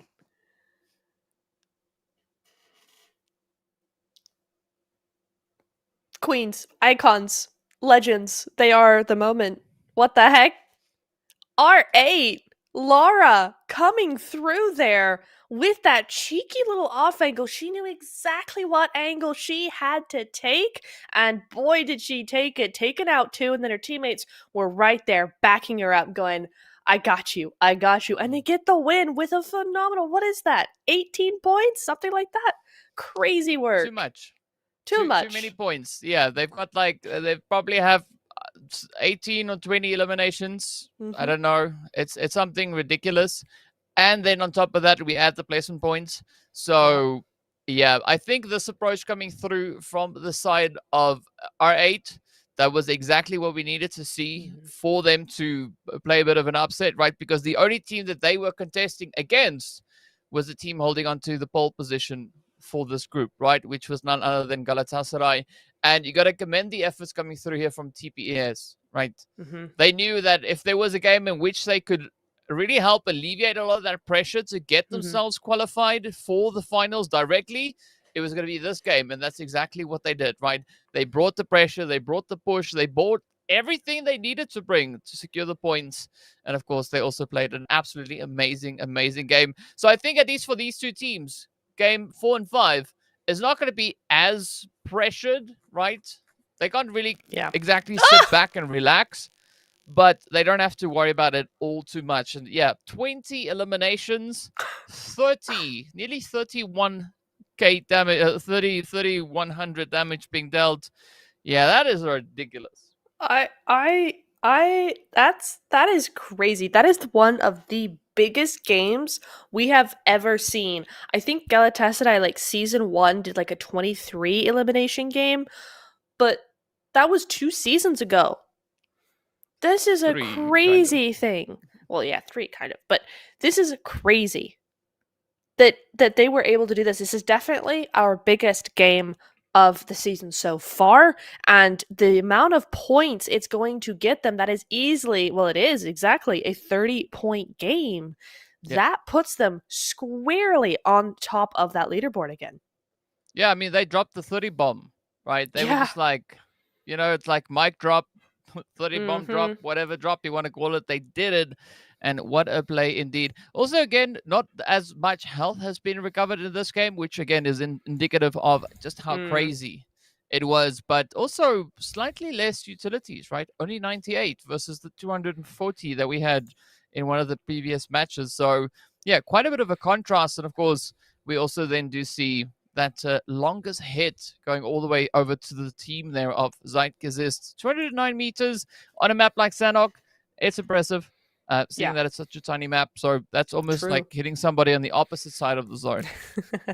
Very, very true. But Lara, that's crazy that in amongst all that, still only hitting, I mean, I say only, but only hitting 749 damage. We've seen far more damage from far less of a result for a team. So that's really interesting to note. Very, very clean, very, very eco with her eliminations there, but still 7 eliminations and 3 assists for Laura is not too shabby at all. And 21-minute survival time as well. You're dealing all that damage in just 21 minutes. That's crazy.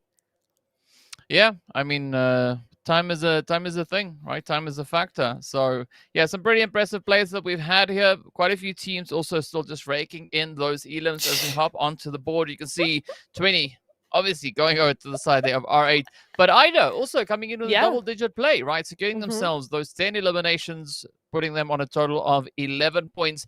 But now it's going to be the big question, the big play, right? Which of these teams have done enough, at least in game number 3, to try and hopefully secure their slot in the section they were aiming for, right? As I mentioned before, TPS, they were trailing by 5 points. They needed about 6 points to catch up to the Wildcats, right? But the Wildcats also tried to secure their own position, right? Because they knew they were going to get chased, right? But there we have it. That gap has gone from 4 points down to 4 points, right? So amazing effort. The only difference here being, of course, that we've seen some additional points getting the numbers just going a little bit higher, right? Yeah. And when I say a little bit, maybe a lot more higher than what they were initially. But yeah, so we know kind of where we find ourselves. The contention for third place is far from over. The teams have actually just looked to close the gap. As you can see, 8th to 3rd. That is going to change very, very soon. But then as we turn our sights over on towards the right-hand side, right, Art, as well as the players coming through from Skin Legacy, and then, of course, Ace's House are going to be the ones in potential trouble, right? Enigma, they've secured themselves, kind of, right? They're out of a relegation spot, but they're not out of the woods, right? They still need to go get a ladder and start climbing because they've got a way to go. Yeah, but the thing is that it's so close down there that you don't actually have to do a performance like Boars have, right? You don't need back-to-back third places. You just need 4 points at a time, and if you get those purely through placement points by being in a compound or something, then that's what you need to do. It's not super difficult just because the gap is so narrow there.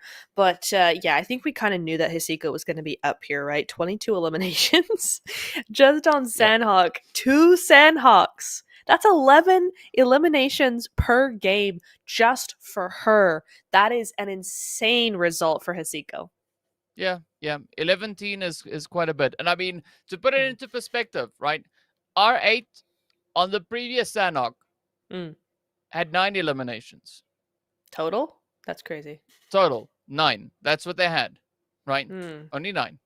They went from 9 and they added on 11 on top of that. So now they have 29 in total, right? So That's pretty crazy. impressive, insane performances coming through from them. So that means that 7 of those eliminations went to some of the other players in the team. Hasiko Just was like the ones some of like, them. I'll take all of them. Don't worry. Yeah. I've got it. I've got it covered. You know, go Yeah. relax.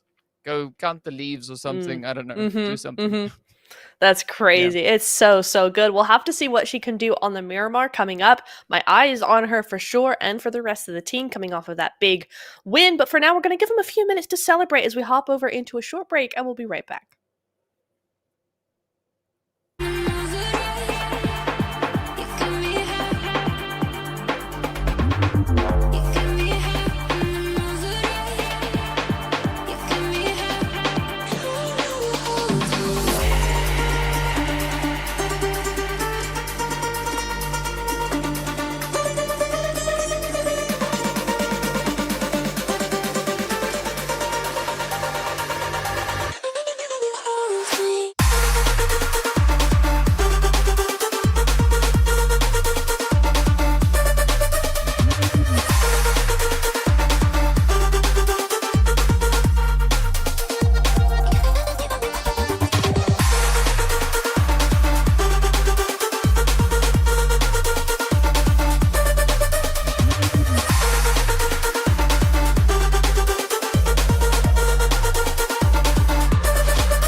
back, everybody. We're back once again, but almost at the end, right, DK? We got only 2 more matches to go here. Miramar and Erangel. The Miramar is coming up first, right as we speak, actually. Here we go onto the deserty sands of Miramar, and after that epic game on Sandhawk, we're definitely going to be looking over at R8 to see what they do next, DK. Oh, yes, indeed. We are going to be keeping a very, very close eye on these teams. And as we were talking about it before this match, during the break, there's going to be 2 major points of contention that we are going to be paying a little bit closer attention to, right? That's going to be the race for first place. And, of course, then it's going to be that fight for the teams that make it up into next week, right? So top 3, bottom 3, we're going to be paying close attention to how the teams look to progress through that. But I mean, I'm looking at the points from R8, and if I'm not mistaken, they've hit a century. They have, yeah, 103. Yeah, right. That's like it's crazy. 75 points, right? Just on the eliminations alone, they could be in 3rd place. That's crazy. Just their elimination points alone is with 3rd place currently. So, yeah, they've definitely looked to leave a dent, not even a mark, but a dent in this lobby. So I'm curious to see how the rest of the teams are going to look to try and play this one out. Because if we look at TPES, they are at 4 points. So they're going to have to do quite a bit of work if they want to try and play that catch-up game, right? To get themselves into contention for the top 3, right? But it extends all the way down to Zeus, right? So we got TPS, we got Zeitgeist, we got Ida, AOR, and Zeus, all pretty much in the contention for 3rd place. Because 3rd place is 66 points. 8th place is 52, 14 points away. So, yeah, I'm expecting the teams to bring in a bit of a push, bit of a fight. Ace's house finding themselves getting knocked already. 1 player. Interesting. Ooh. Enigma getting themselves knocked. 1 player as well. Enigma, they need these matches to go well, and at least, DK, it is against Wildcats, right? Someone who's nowhere near their position. So if they do have an early elimination or even an early 2, they aren't going to be giving those points away to teams that really, really need them and most hurt Enigma. Yeah. So it's gonna be an interesting one. I mean, you can definitely expect that Wildcats are gonna be playing a lot more of a defensive play this game around, right? I don't think that they're necessarily going to get overly aggressive, but they're going to try and survive as long as they possibly can, right? Trying to make it into that late stage of the game, because that's where they can unlock some free points, right? Coming from those placements. So it'd be interesting to see how that strategy is going to play out. Enigma Dolls finding themselves in a similar kind of spot. Very similar position, because they're going to be defending against the 3 teams trailing behind them. So, yeah, this is quite an important engagement, especially for Enigma, seeing that they've lost 2. They need to find a way out. They need to find a way back into safety where they can kind of just, recollect and re-strategize and figure out how best to take the approach moving further through this game. But TPS, though, I mean, they're just going to go all gun crazy. They're going to look to score as many points as they can find here. They sure are, but this rotation or these angles from Scrim is going to be hard to beat, really. I mean, TPS really need to be smart with this one. I don't know exactly how they're going to get out of this, but they got to figure out sometime soon as Enigma and the Wildcats have moved in. They're wanting this full squad wipe, and Bloom is trying her best. There is 1 knock, 1 flush away on the side of the Wildcats, but with limited resources, it's going to be difficult for Enigma to even do anything about it. They're trying their best, but how much longer can they continue this? 1 med on the side of Mommy, no nades, no throwables, nothing for both of these teams, or both these players rather. So it's going to be very difficult for them to, combat 3 other players. Yeah, I mean, but looking at the performances that we've seen from both these teams on the map of Miramar, they all both of them are pretty much equally as aggressive, right? So Enigma, they just gotta, just gotta find the angles, find the plays to kind of wrap that one up. But unfortunately, instead get wrapped up themselves as they get taken on down. It's not the worst case just yet.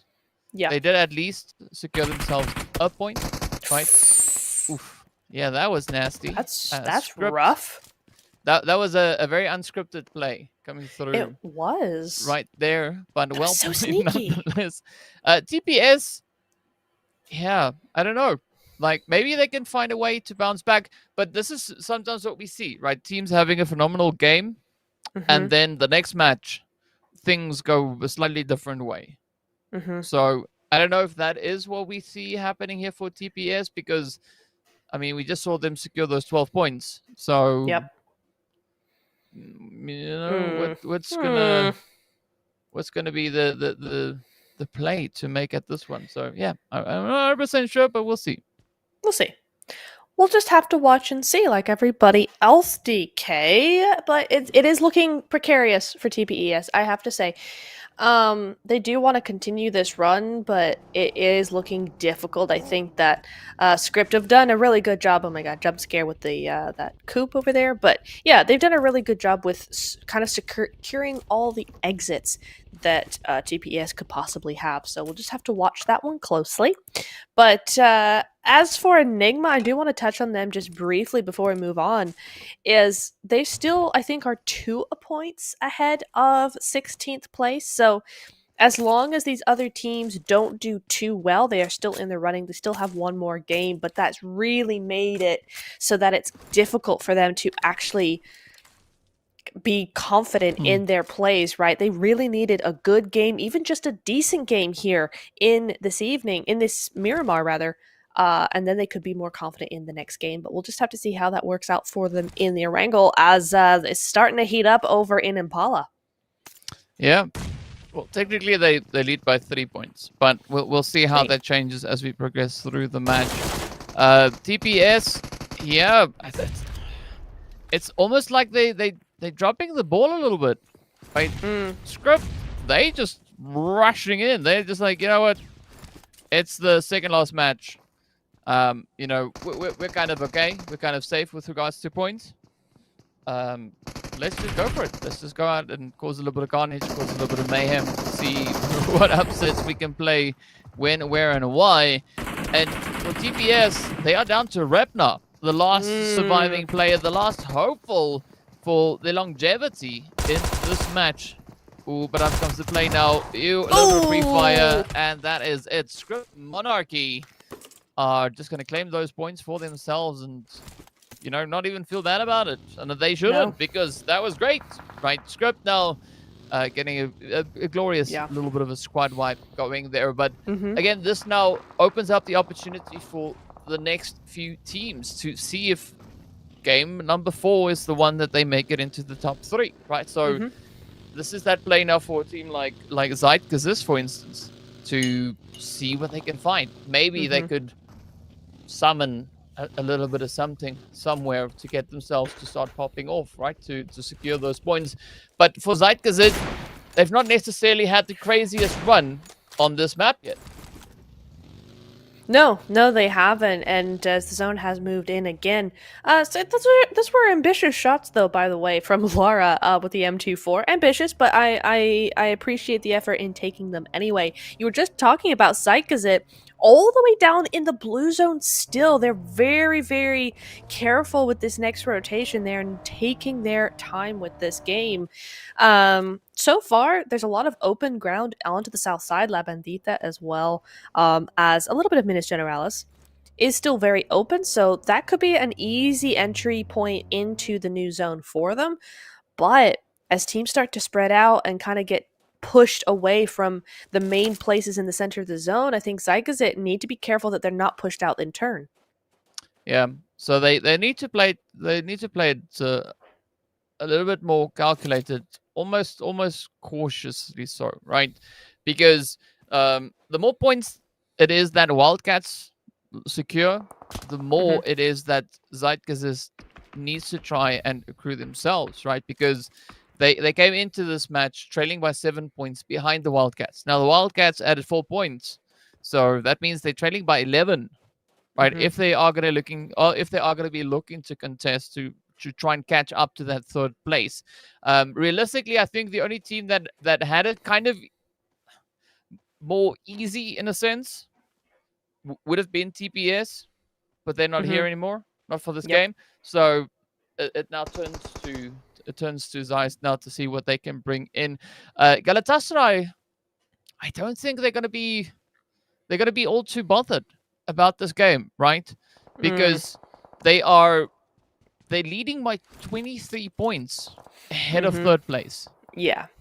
Now, for Wildcats to secure 23 points in one single Miramar, it's not unheard of, Mhm. but their track record on Miramar over the previous Miramars that we've seen does Mhm. not indicate that we are going to Yeah. have that kind of a play come through from them. So maybe they decide to surprise us, because as we know, the performances that we are seeing now, this is not the teams playing at full capacity just Yeah. yet, right? Yeah, There's still no. a lot more to come.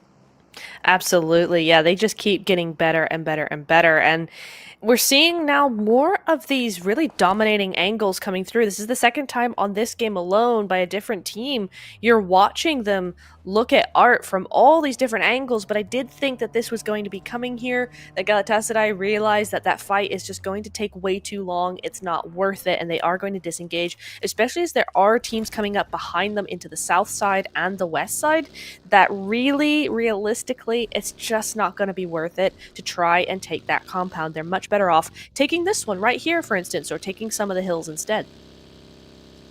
Well, let's see whether or not that is going to be the play to make right here, as Vio also look to find a bit of a play, a bit of an angle. I mean, Vio, they've actually brought in quite a bit of rotation, right? We saw them drop all the way towards Trailer Park, which is, for those that don't know, up in the northwestern corner. Yep. It's a good way away. And It is. now they've made it all down to that central portion of the map. Well, central from east to west, not necessarily from north to south. But yeah, they are going to be looking to push themselves further and further into the zone. So yeah, good rotational play coming through on their end. And so far, they've actually not found too many obstructions along the way. We do see the players there from Zeus just alongside them, but Venus very quick on the trigger, just kind of warding them off. Things like, you know what, it's fine, but don't get too close, please. Please leave this, otherwise we make your card go boom like that. Ooh, yeah, and Maisie go boom as well. That's going to be the first point on the board for Vio. Oh, but Zeus, they've not had a most stellar game or day so far tonight, to be honest, and it's not really been their fault either. They keep getting taken out early on these like rotational eliminations, and it's just really not working out for them. I'm not sure if it's just that teams have started rotating differently in day 2, and so they're getting caught out by that.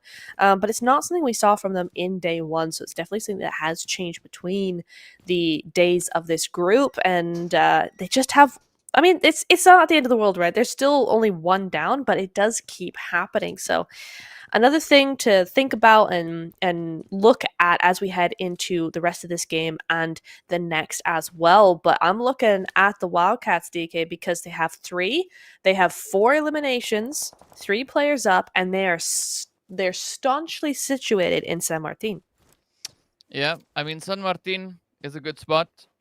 Depending on how you are situated in San Martin, right?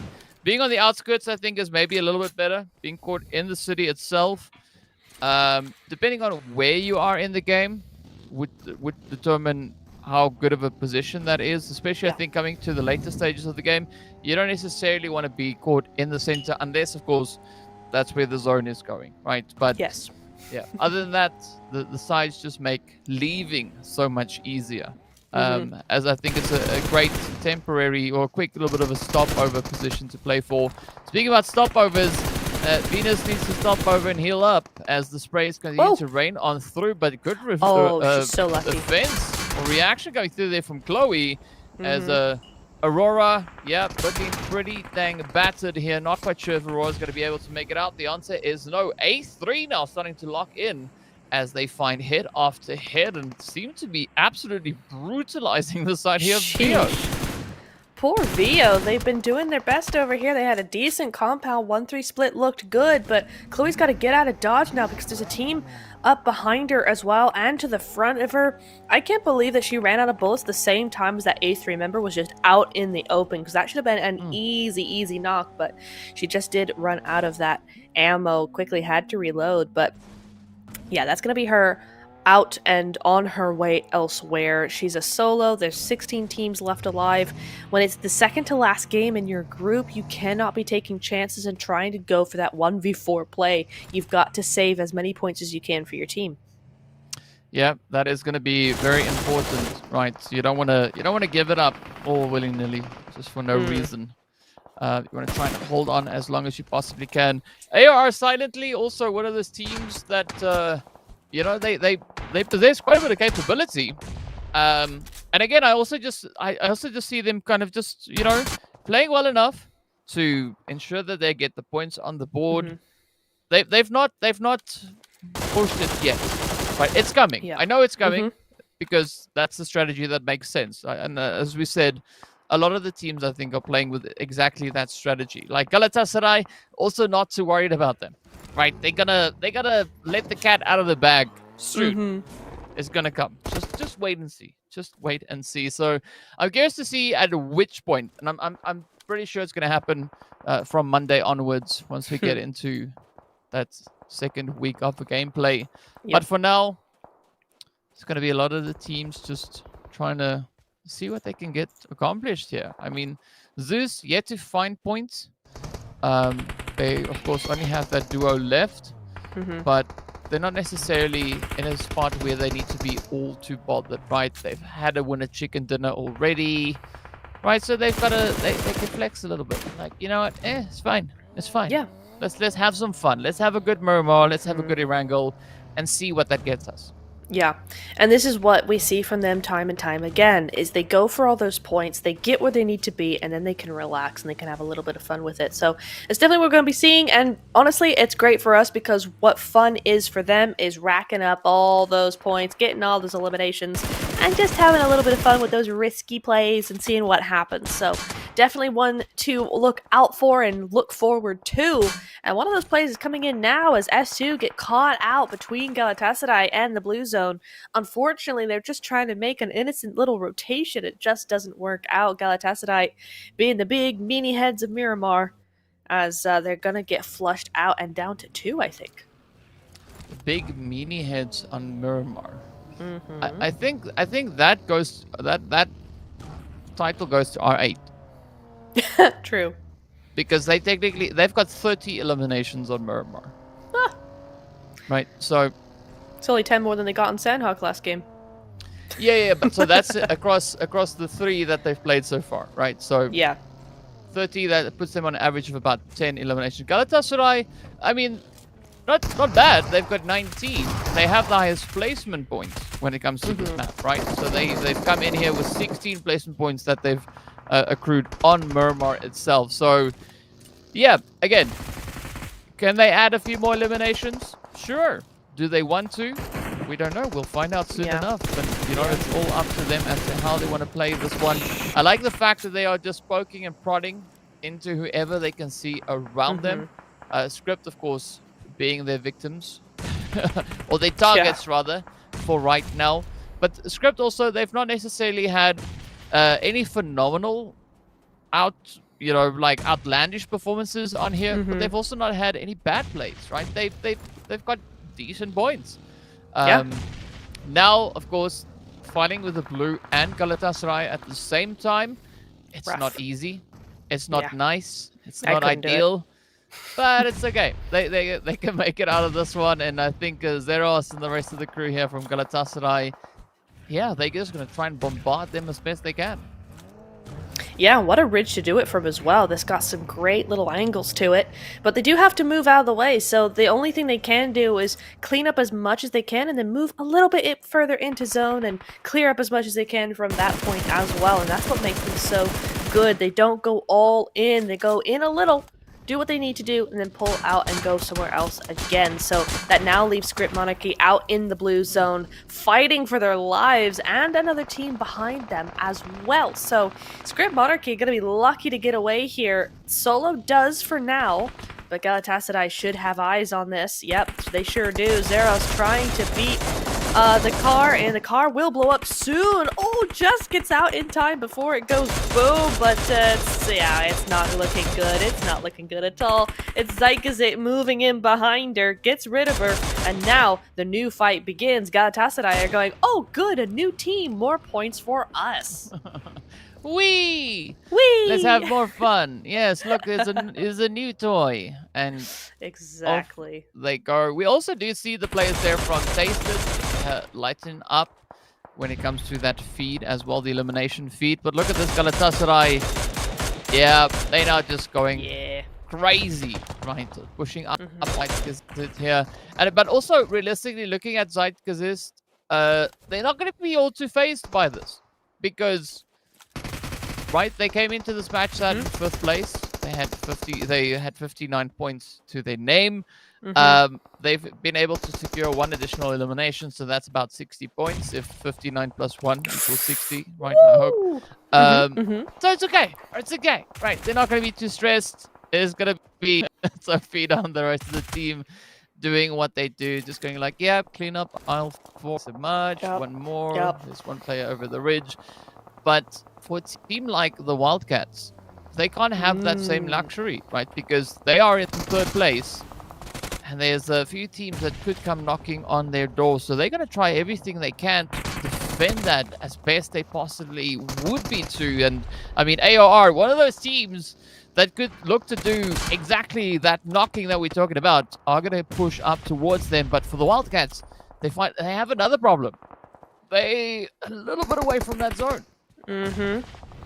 But I tell you what, the cleanup they're doing of AOR is amazing. I'm not sure how AOR are losing this. They should have pushed in. They should have had that advantage fully. But now it almost looks like they're kind of having to leave as soon as they started. They pushed halfway and then stopped a little too early. And so the Wildcats have been allowed to get back up, get an extra point, and now move on into zone. That's kind of crazy from AOR.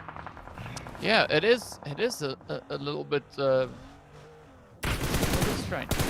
Yeah. Maybe. Oh my god. Oh my god. Look at Sona. Sona's like, hey, well, I mean, might as well. Tofi. Right? So what up? Tian's like, sure, let's take it. Tofida's like, nah, I don't think so. And AOR is like, oh look, it's the Wildcats. Let's run them over. Let's try and get some points. And unfortunately, they're not for them. So the Wildcats still maybe managing to hold on barely, but fortunately for them, Galatasaray also just kind of reached across the ridge, right? Helped with a little bit of a thing. And I mean, there's so much going on right now. The feed itself cannot even keep up with what is happening, right? I mean, R8. Zeus just left. They're gone. We're down to 9 teams. That's it. Yep. And the thing is, the top 3 teams so far, 9, 9, and 8 eliminations each. R8 having a little bit of a kerfuffle down to the south side, I think. But at the minute, it's Galatasaray continuing to pick up more points as R8 pick up 2 more. That's going to be 11 points going their way. A3 now goes out. You see Boar in the elimination feed as well as Ida goes out. A big team that we've been looking at today. They go out. There goes Art. Now we're looking at Boar and themselves over in that compound. And somehow Galatasaray have a pretty good hold on this zone, even from outside of the new circle. Yeah, I mean, Skin Legacy though, right? They still have, how many players is that? 3. It looks like 3. 3. Right. The dark blue is just really dark on the black. But yes, there we can see the 3 of them over there. We got Nate, Mary, and B. So this is actually looking quite hopeful for Skin Legacy because they are now in placement point territory, right? Yes. So not only are they getting placement points, but they also get the addition of whichever elimination points they're able to find, right? They have 1, so it's whatever place they go out in, which might maybe be 4th place, plus 2, right? So to rack up, make it up so that is It's now third. 5 placement points up for grabs. Well, thank you very much. And we could have a little bit of a shift coming in at the bottom end of the standings. I love this though. Elimination 17, 13, 2. Yes. Because they've done exactly what they needed to. They just have made their way into zone quietly, kept under the radar, and gotten those placement points. That's exactly what they needed to do. GG's, but 18 eliminations. Galatasaray are mad at R8 for taking that 30-point game, and they are chasing them right on their heels here. 18 points, and there's still 3 more players to get rid of. Make that 19. We are looking at Galatasaray going, no, we want the highest elim game of the season. That is ours. Yeah, but I mean, this is also Galatasaray going like, oh, a 30-point a game, that's cute. We'll do you one better, right? DK. And they might. Yeah. They might very well just do exactly that, right? So FIDA, 13 I was about to say. eliminations. Like, What? Okay, I know we said they're gonna have fun. I wasn't expecting No, that's this crazy. much fun to be had, but there we go. Yo. 20 eliminations getting shown there. I don't know if it's maybe 21, but we saw 20. So this is an interesting thing, right? Because there was 14 points difference between R8 and Galatasaray coming into this game, right? Mhm. I'm not going to do the math and try and figure out how much of a difference there is now on who's where and why and when and where or whatever. Something interesting happened as well, right? We saw a 30 bomb. Yeah. We saw another 30 bomb getting dropped Mhm. by the competing team, opposing team, Mhm. whatever. Mhm. Another team doing exactly the same thing. So, yes, I think the two teams at the top of the leaderboard having a little bit of fun here today with Yeah. each other, trying to see who's going to be the one to finish at the tippity top come Yeah. game number last, which is Yeah. pretty soon. But I think Oh, more God, yeah. importantly, we're going to have to keep a very close eye to see what's happening with that relegation zone, because I think Mhm. Skin Legacy have done enough to secure at least a little bit of something off of the back of this last match. But Yeah. as we know, it's going to be tough to predict that before we've seen the very last match, right? It's Yeah. literally going to come down to the wire. And I think we could maybe potentially say the same thing about the top 3, right? Who's going to be locked in onto that 3rd place? Yeah, and that's going to be they equalize. Interesting. I was going to go on a point about the bottom 3, but that's interesting. 20 eliminations coming in here, 3,400 damage dealt as well. So we do have an equal game right off the bat of that Sandhawk, but it's not a bigger game. It's just the same. So an interesting little tidbit there, but that does mean another 30-point match coming in here. And they were fairly close to each other, if not tied in the first place. So the thing is of course R8 did get that 3rd place finish rather, with a heck of a lot of points on their own as well with eliminations. So it's not going to be tied up just yet, but Galatasaray have given R8 now a run for their money in this next wrangle. Yeah, I mean, Galatasaray, of course, just doing 400 more damage than what Yeah. R8 did, right? R8 did 3,000, and Galatasaray was like, 3.5. What's 500 damage between friends? But yeah, some good stats coming through here. Again, the amount of health recovered in this game still respectively low, but I like this for Tasted though, right? They got the longest hit, 327. Yo, I'm curious That's to a see lot. what the actual longest hit is that we've had so far for this respective group, right? Be interesting just to have that, but of Whoa. course, I mean, yeah. Safida We been doing knew. what squads normally do, Yeah, with the amount of eliminations and that's crazy. the amount of damage being brought in here. I mean, this is just ridiculous, right? Because it's like Tafida said to the rest of the team, is like, you know what, it's okay. Y'all can go relax. I got this entire match by myself. Don't worry. Like, That's we'll crazy. just do a bit of a carry. And, what's a Tafida carry on Yeah. the second last match of the group stage? That's insane. I mean, we have to do the ding, ding, ding bell of 1,000 damage there because that's nearly 2,000 damage. That is some crazy numbers. And yeah, you do see R8 pushing up for that 18-point game as well. So, I mean, that is a super decent win point Yeah. ratio there. I mean, 18 points is like, heck yeah, great game for you guys. It just gets totally eclipsed when you have a team that has 20 eliminations. But yeah, still a really good game from R8, a really good game from the Wildcats. They've been probably our most consistent team tonight. So it's another really good representation for them up here. Boars as well, no longer in the top 3 as much anymore, but still getting those 7 to 10 eliminations, or rather points each game, is doing wonders for their leaderboard. I mean, there's been 3 super consistent teams throughout the day. Mm. And it's those top 3. Yeah. Right? They also happen to be the top 3 consistent teams because coming into this match, each of them have been able to secure 40 plus points for the day. Jeez. Just the day. That's crazy. Right? Each of those 3 top teams that we see right there. Mm. So no surprise to have that be reflected in the results. Of course, Galatasaray closing their 14-point gap down to only 3 points. Only 3. That's okay? insane. So that was quite a bit of a push, but there is, however, still quite a bit of a gap between second and third place, right? It was 23 points. Now, by the quick scan of things, it looks to be nearly 40 points, right? So 39 points, give or take 1 or 2. It's a ridiculous amount of numbers that we have going right there.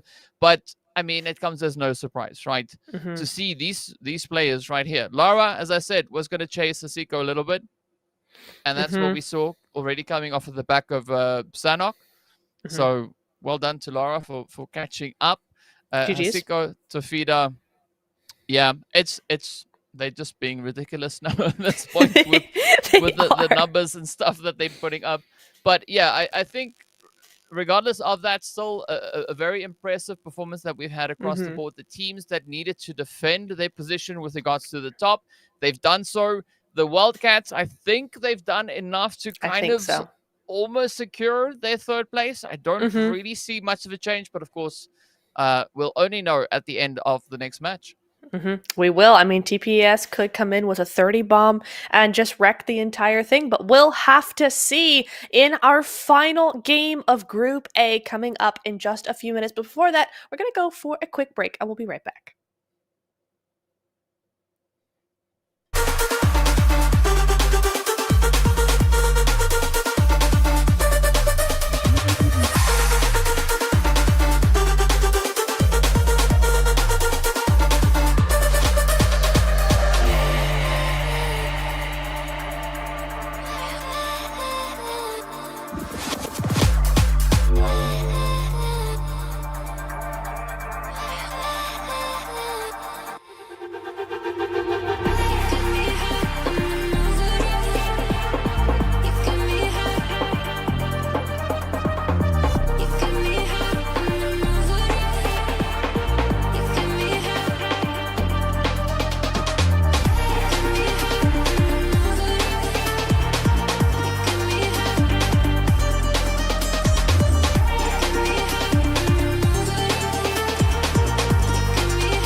Welcome back, everybody. We are here. DK, the final match of Group A for PMEWL Season 4 is about to get underway. It is going to be a wrangle, and we have seen a lot of these teams go head to head for a long time now.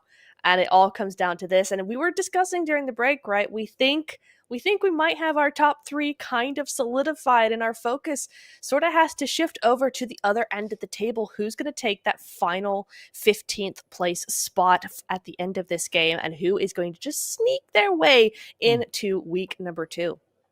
I think it's all going to boil down to what happens in that first stage, essentially, right?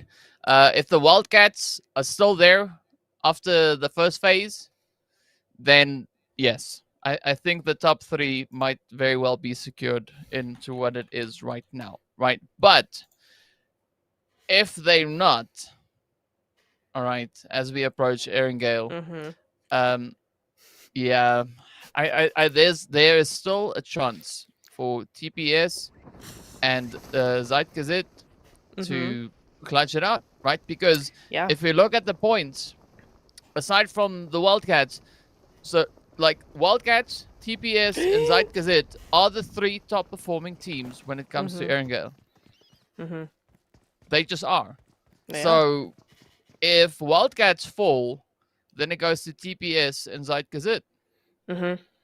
So it's gonna be, I think it's gonna be a very hairy, scary zone to deal with here. And of course, we did see that flight path and the shift coming through.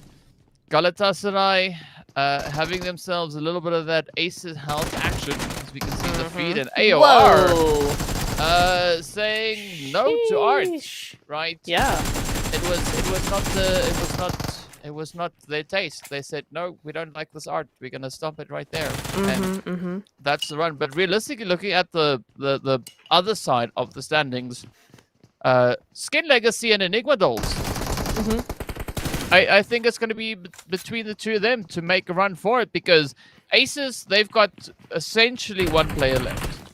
Yeah. Right? Now it's confirmed they've got 1 player left. So they're not going to be able to do anything at this point, really. Enigma Dolls and Skin Legacy are going to be the other 2 teams. Unfortunate turn of events there for Smeagol. But yes, Enigma and Skin Legacy are going to be the next 2 viable teams. And they are both just contesting to see who's going to be within that top 15. I mean, Enigma, if they have an upstanding game here, 4 or more points, right? Realistically, 5. If they get 5 points or more, they should be safe. But that is all going to depend on, grenades hopping alongside you. It's gonna depend on how many points Skin Legacy are also able to secure in this game.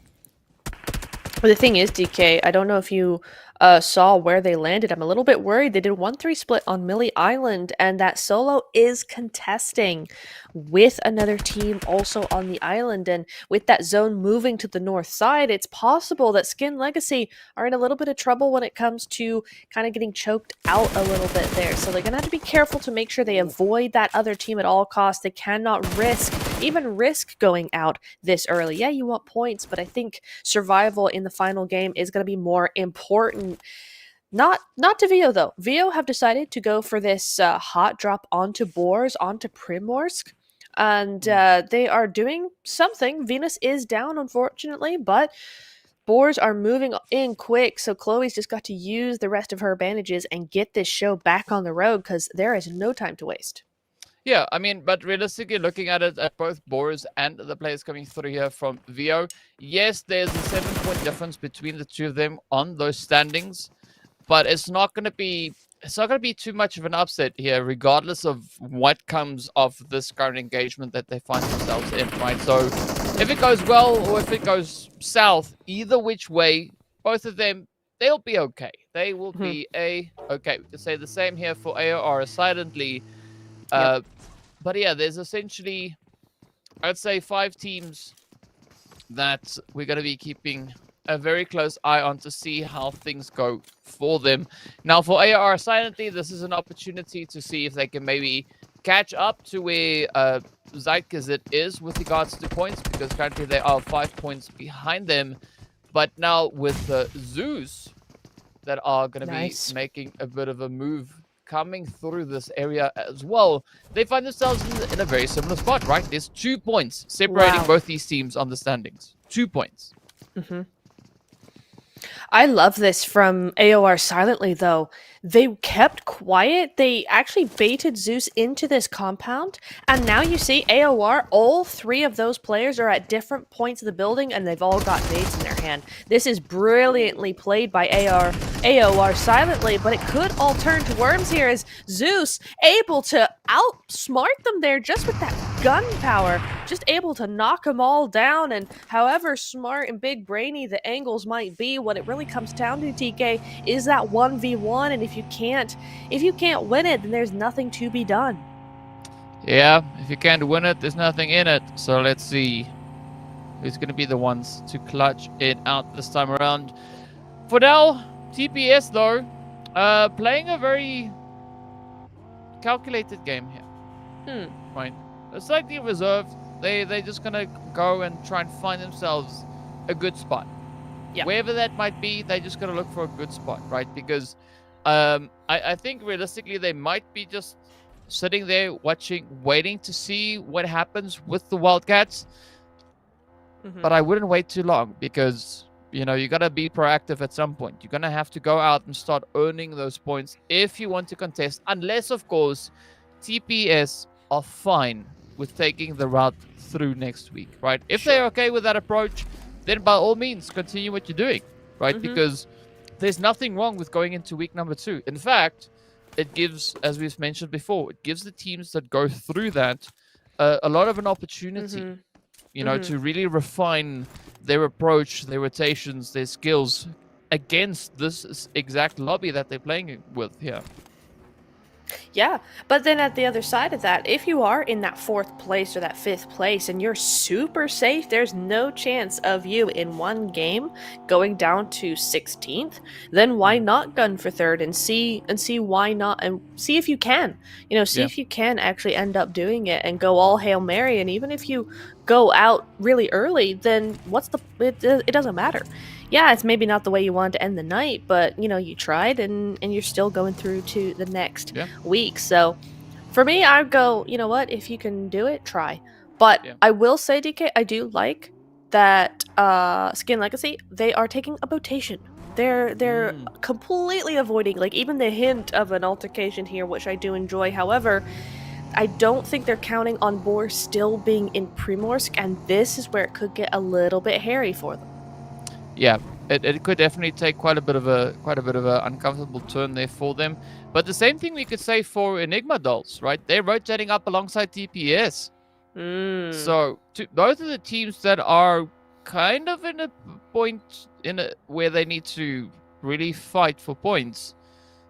Are playing with fire unintentionally, right? It's unbeknownst to them, they're actually maybe playing with a little bit of fire. So with the dolls, yeah, maybe just fly down the mountain like that. Well done. And now get into the compounds, right? Yeah, it is going to be very, very important to get them right into that. So curious to see who is going to be making it up in towards that. So yeah, time will tell. But for now, Enigma Dolls, I think this is a very good play that they're bringing in, right? Not trying to be overly aggressive, and I think they're playing it smart. And that is, I think that's going to bode quite well for them here.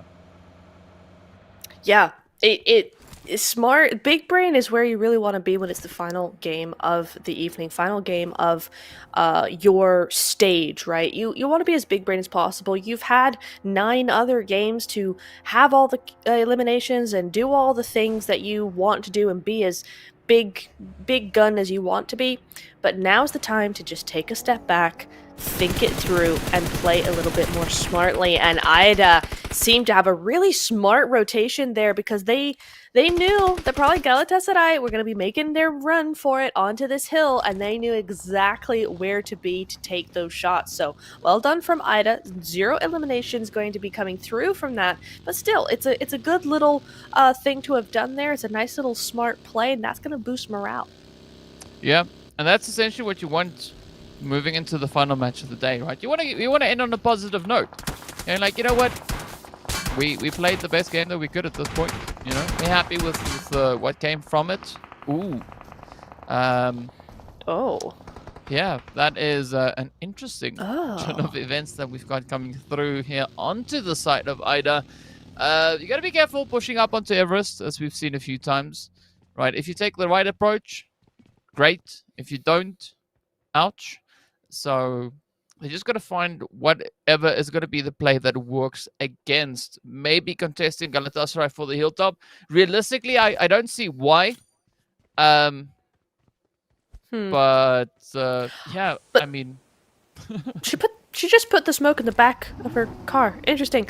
No, I see, I get that it's super risky and it's probably slightly stupid, but at the same time I kind of love it. It's very cool. I don't think I've really seen a team do this massive wraparound from one side of Everest, shoot at a team that's gone up it, and then go all the way around to gatekeep them and go, oh no, we're not letting you use this position against us. Instead, we're going to use it against you. And that might not work out in the end, and that might be really silly, but honestly, it's kind of cool.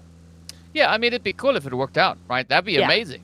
So, Yeah. you know, it's worth a shot. You won't know unless you try it, right? You miss 100% of the shots that you don't take. Exactly. And that's just facts, right? Because, Mhm. yeah, but I mean, so it would be quite interesting for IDA Esports if they were to secure more points, because they could either just move them a little bit further up the standings, right? From 6th maybe to like 4th or somewhere around about there. But if they were able to take out Galatasaray, then there's no chance of Galatasaray you know, nipping at the heels of R8, because R8, they've got no points. And coming into this game, there was 2 points difference. Mhm. So, yeah, Galatasaray currently leading by Yeah. 2 points. But it's not been decided completely just yet, right? So there's still 14 teams and 53 players alive. So a lot can happen with, you know, with the time that we have available here. So Mhm. I'm curious to see how this all is going to play out. Lara, of course, needs to pay close attention to trees. Apparently, they stopped the vehicles right there in their tracks. It's not Crazy. ideal. Right, and if you go fast enough, apparently your health also takes a bit of a dip. So, Mhm. yeah, maybe watch They're out. great brakes, though. I mean, maybe we Yeah. should get them installed in all cars. Just put trees on instead of brakes. It would really Yeah. work, I think. I mean, but then you're gonna there's a few organizations that aren't gonna be too happy with that. Oh, Right? that's true. It's a lot of trees, isn't it? Yeah. Yeah. They might you're really right. they might really uproot your plans Mm. with regards to that. So That's true. That's true. yeah, unless you're you right. branch out, right? Yeah.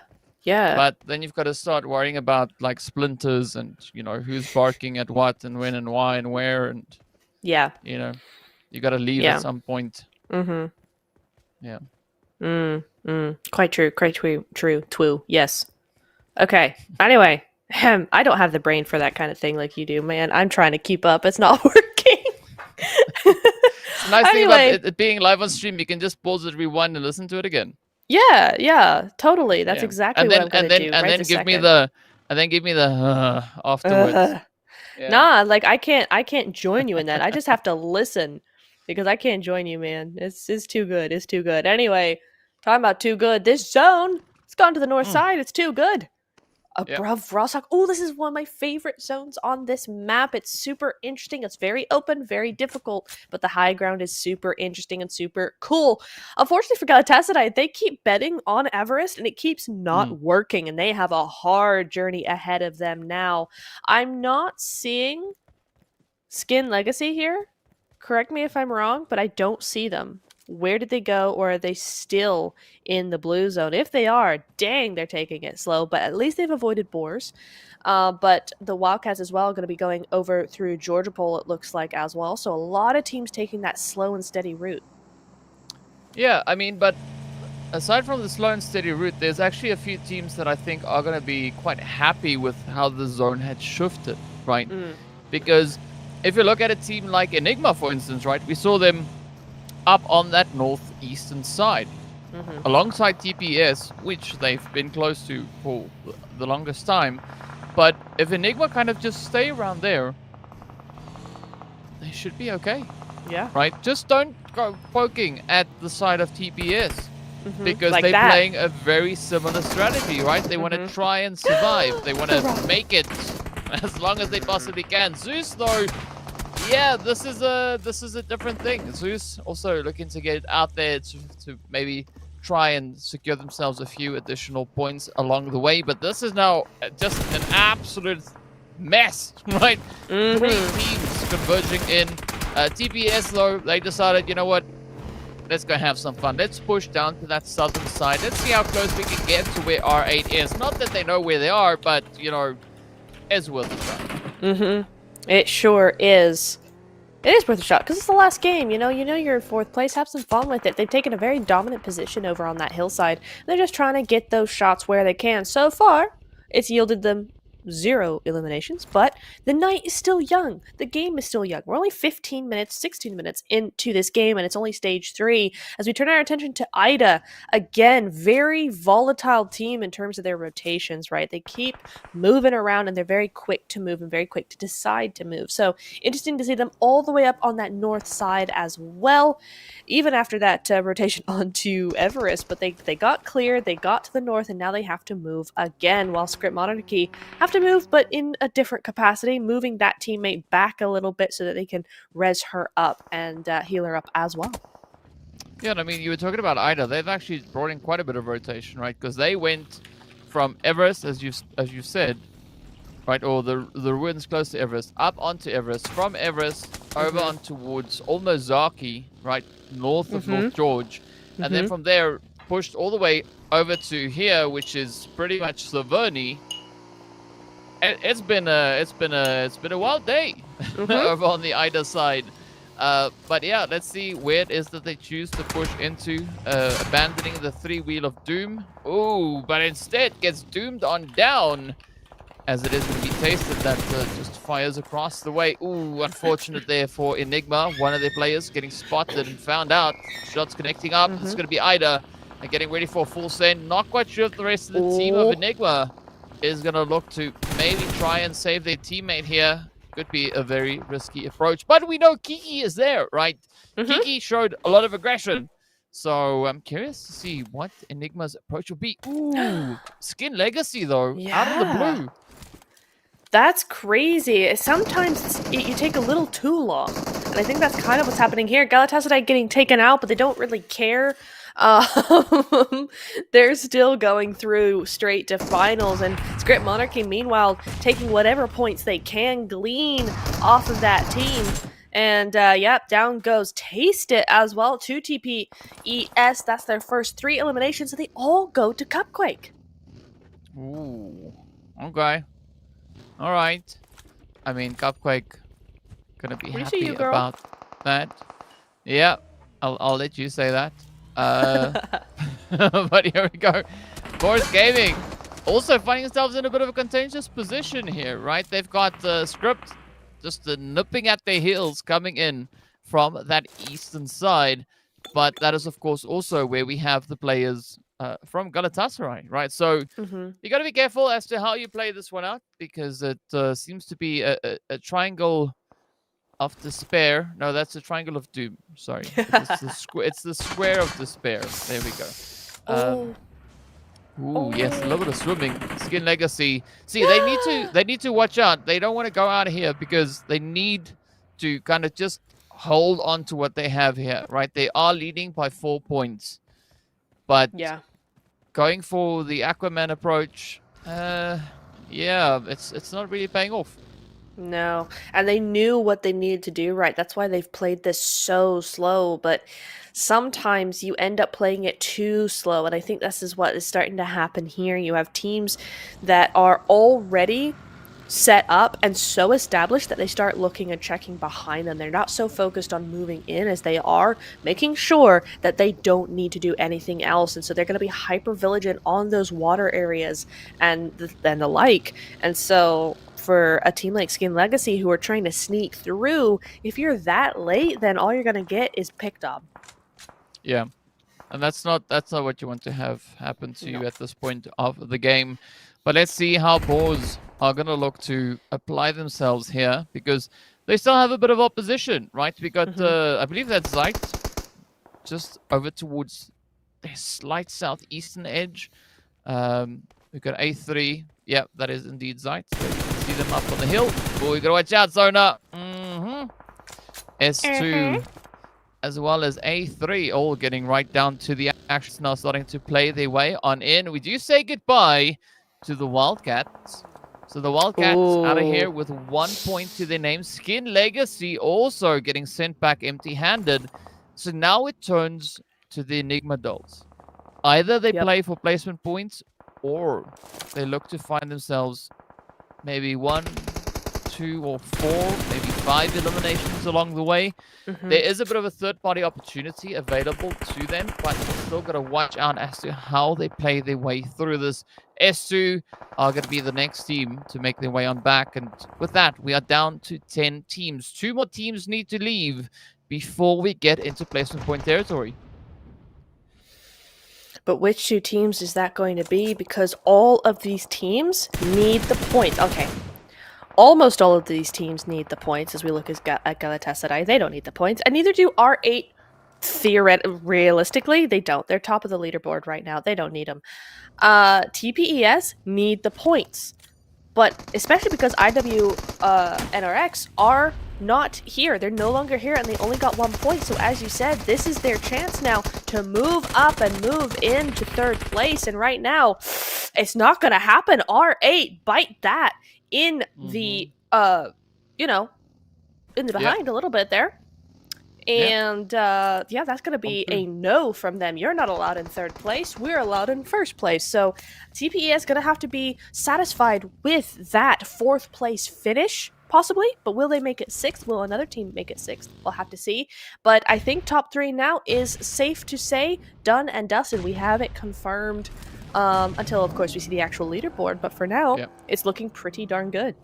Yeah, the only other 2 potential contenders for 3rd place is going to be Zeit, and Ida, right? Because they're not trailing by that many points. There's only 5 points difference coming into the match between TPES and Ida. Ida, of course, 6th place, TPES 4th, right? Zeit, okay, Ida, they're out of it. So now it's turning over to Zeit to see whether or not they are going to try and maybe get to 3rd. Whoa. It's going to require quite a bit of work. I don't see enough players left in this match for them to pull that off just based on eliminations. But they need, they need a few points, right? They were trailing TPS by 2. So now that they are in placement point territory, they might have replaced TPS. Maybe, almost, kind of, right? Because TPS got 3. So it is still going to be an ongoing thing all the way to the very, very end.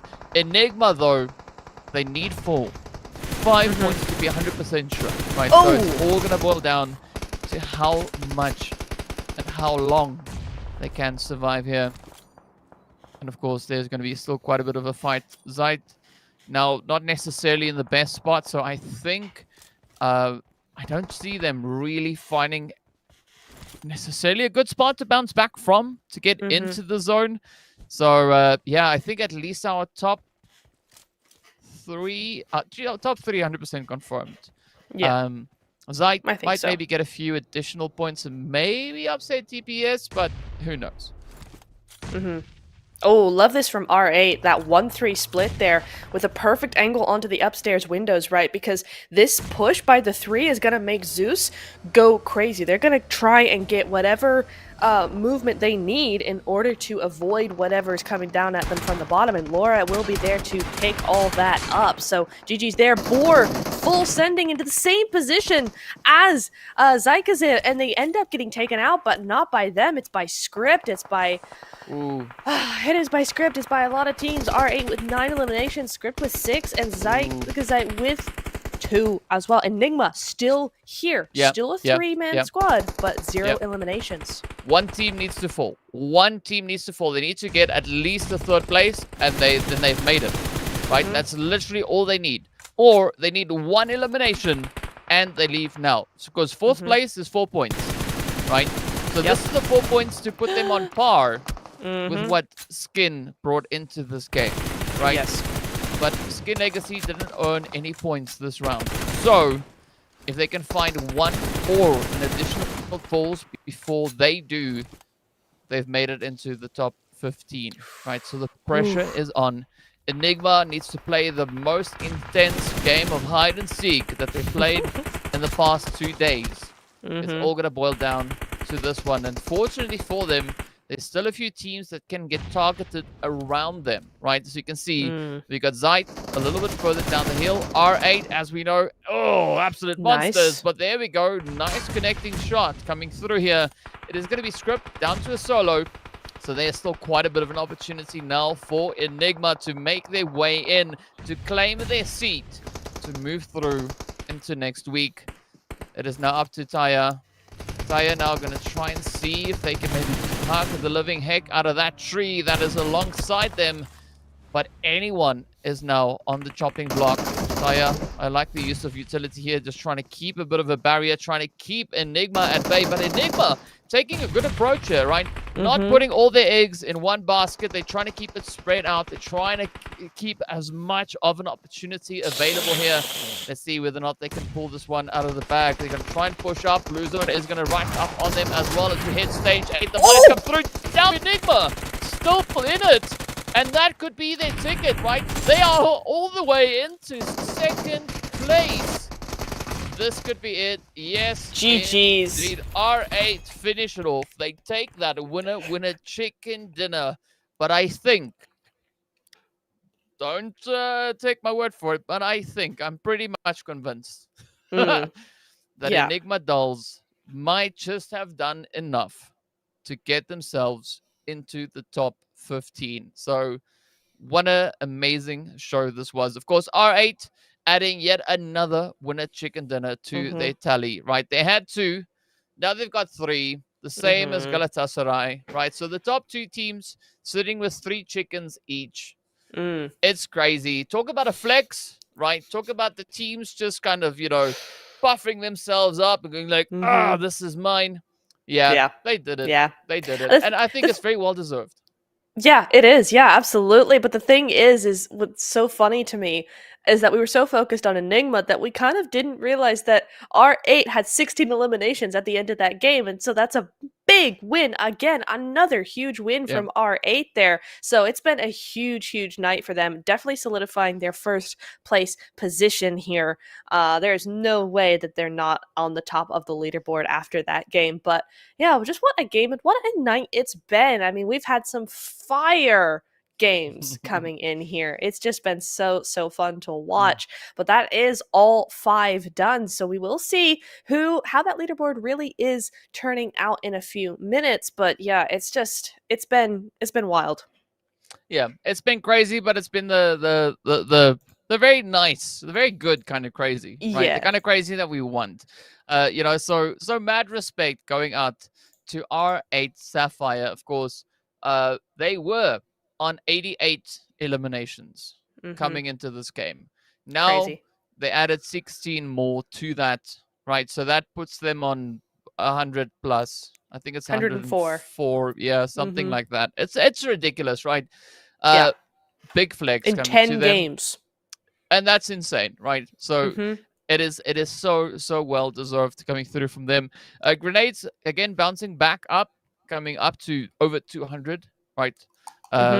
Which was considerably lower in one of our previous games, but it's good to see that kind of return of the utility usage. Again, the healing number's still a little bit low. It just speaks to the intensity of this match, right? But we got to give a big shout out there for our longest hits, 346 meters going over to the side there of Tasted. But MVP is Gucci, right? Yes. 7 eliminations, 768 damage with those 3 assists. So essentially almost 10, but, close enough. Close enough. I find it really interesting that we've only had 1 Bell of 1,000 damage, even though these games have been insane when it comes to those elimination points. As you can see on the match rankings here, R8 do get another 26-point game. And Monarchy there with 11 points to their name for the last game of the evening is a great result for them as well. Yeah. I mean, you got to give it up, right? Monarchy locking in those double digits. Enigma, as I said, they needed 4. They got more. Nice. Nothing wrong with that. And here we have There we it. It go. is official. Our top 15 teams that are going to be taking their seat, moving through. The top 3, of course, heading straight into the finals in week 3. But 4th place to 15th, right? So all the way from the players there of Zeitgesit all the way to Tasted are going to be coming back again next week. But of course, we got to, give a nice hand over to the side there of Skin Legacy, as well as Art Esports, and of course, Ace's House, right? Good showing that they brought through here. Good action, good play. They all hit some decent elimination counts, as we could see there as well. But unfortunately, only so many teams can make it through into next week. Yeah, I mean, it's got to be somebody, and Skin Legacy in particular really, really, really tried so hard in that last game, but it just was not to be. But you know what? It did work out a bit better for these players. Tofita, with 34 eliminations, is the top of our player focus. But honestly, we've seen these same, basically 3 girls the entire 2 days. It's been Tofita, it's been Hasiko, and it's been Gucci or one of the other players from R8, kind of interchangeably there. But our head-to-head is as follows: Tofita versus Hasiko. And even though Hasiko has done so much, she's only done 28% of her team contribution, which is kind of crazy considering there's 3 more players then that were doing almost as well as her. Yeah, but realistically, Tofita went crazy on Sanok. True. Right, with the 13 eliminations, that's where a large portion of that contribution comes from, is that insane game that we had over on Sanok. So I'm pretty sure if Hasiko had the same kind of game, right, the percentages would have been really, really close. But that's fair. Yeah, aside from that, I do think their overall contribution is still very, very similar. I mean, the survival time is right up there. The amount of damage is absolutely insane. But of course, we have to make it official. Our top 3 teams heading straight over into the finals. It is going to be none other than Galatasaray, followed by R8. And then, of course, we have the players there from the Istanbul Wildcats next rear, securing their positions. Geez, those teams are going through to the top 3, or to the finals rather. They have become the top 3, and now they're going into the finals in a couple of weeks' time. So big congrats to them. But there we go. There you have it. We are done with Group A for this week, for this stage in the game. And that's kind of it from us tonight, DK. We are done. We are dusted with Group A. Tomorrow will be Group B, and I think we're going to be seeing a heck of a lot coming out of them for sure. I mean, day 1 yesterday was phenomenal, and so day 2 tomorrow is going to be even crazier. DK, what are your final thoughts on Group A so far? I just want to say to R8 Sapphire and Galatasaray Esports, it's like, I get it. I get it. Right. Talk about a flex, talk about some crazy performances. They showed it and then some, right? I mean, R8 went all the way to the very last match. It's like, what? You know what? 88 eliminations, that's nothing. We're going to go for triple digits. We're going to try and push it as best we can. And what an absolutely insane performance it is. 2 teams just absolutely dominating the lobby. Gotta love the action. But I am now looking forward to seeing what the teams that are going to be coming back next week are going to be bringing to the battlefield, right?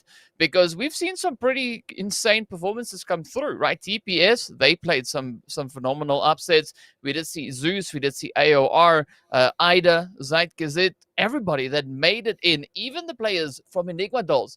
I am super excited to see what Enigma Dolls are going to be bringing into week number 2, right? Yeah. They showed today that they know when they need to kind of step it up, right? Yeah. And they stepped it up. They needed 4 points. They got 7, 3 points more than they needed. And that is amazing. But next week, I want to be blown away.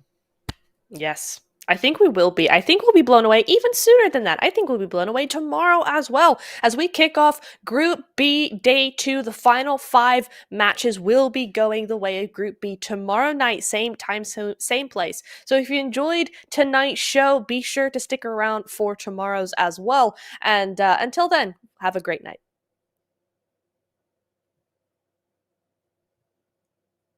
You give me hell. you.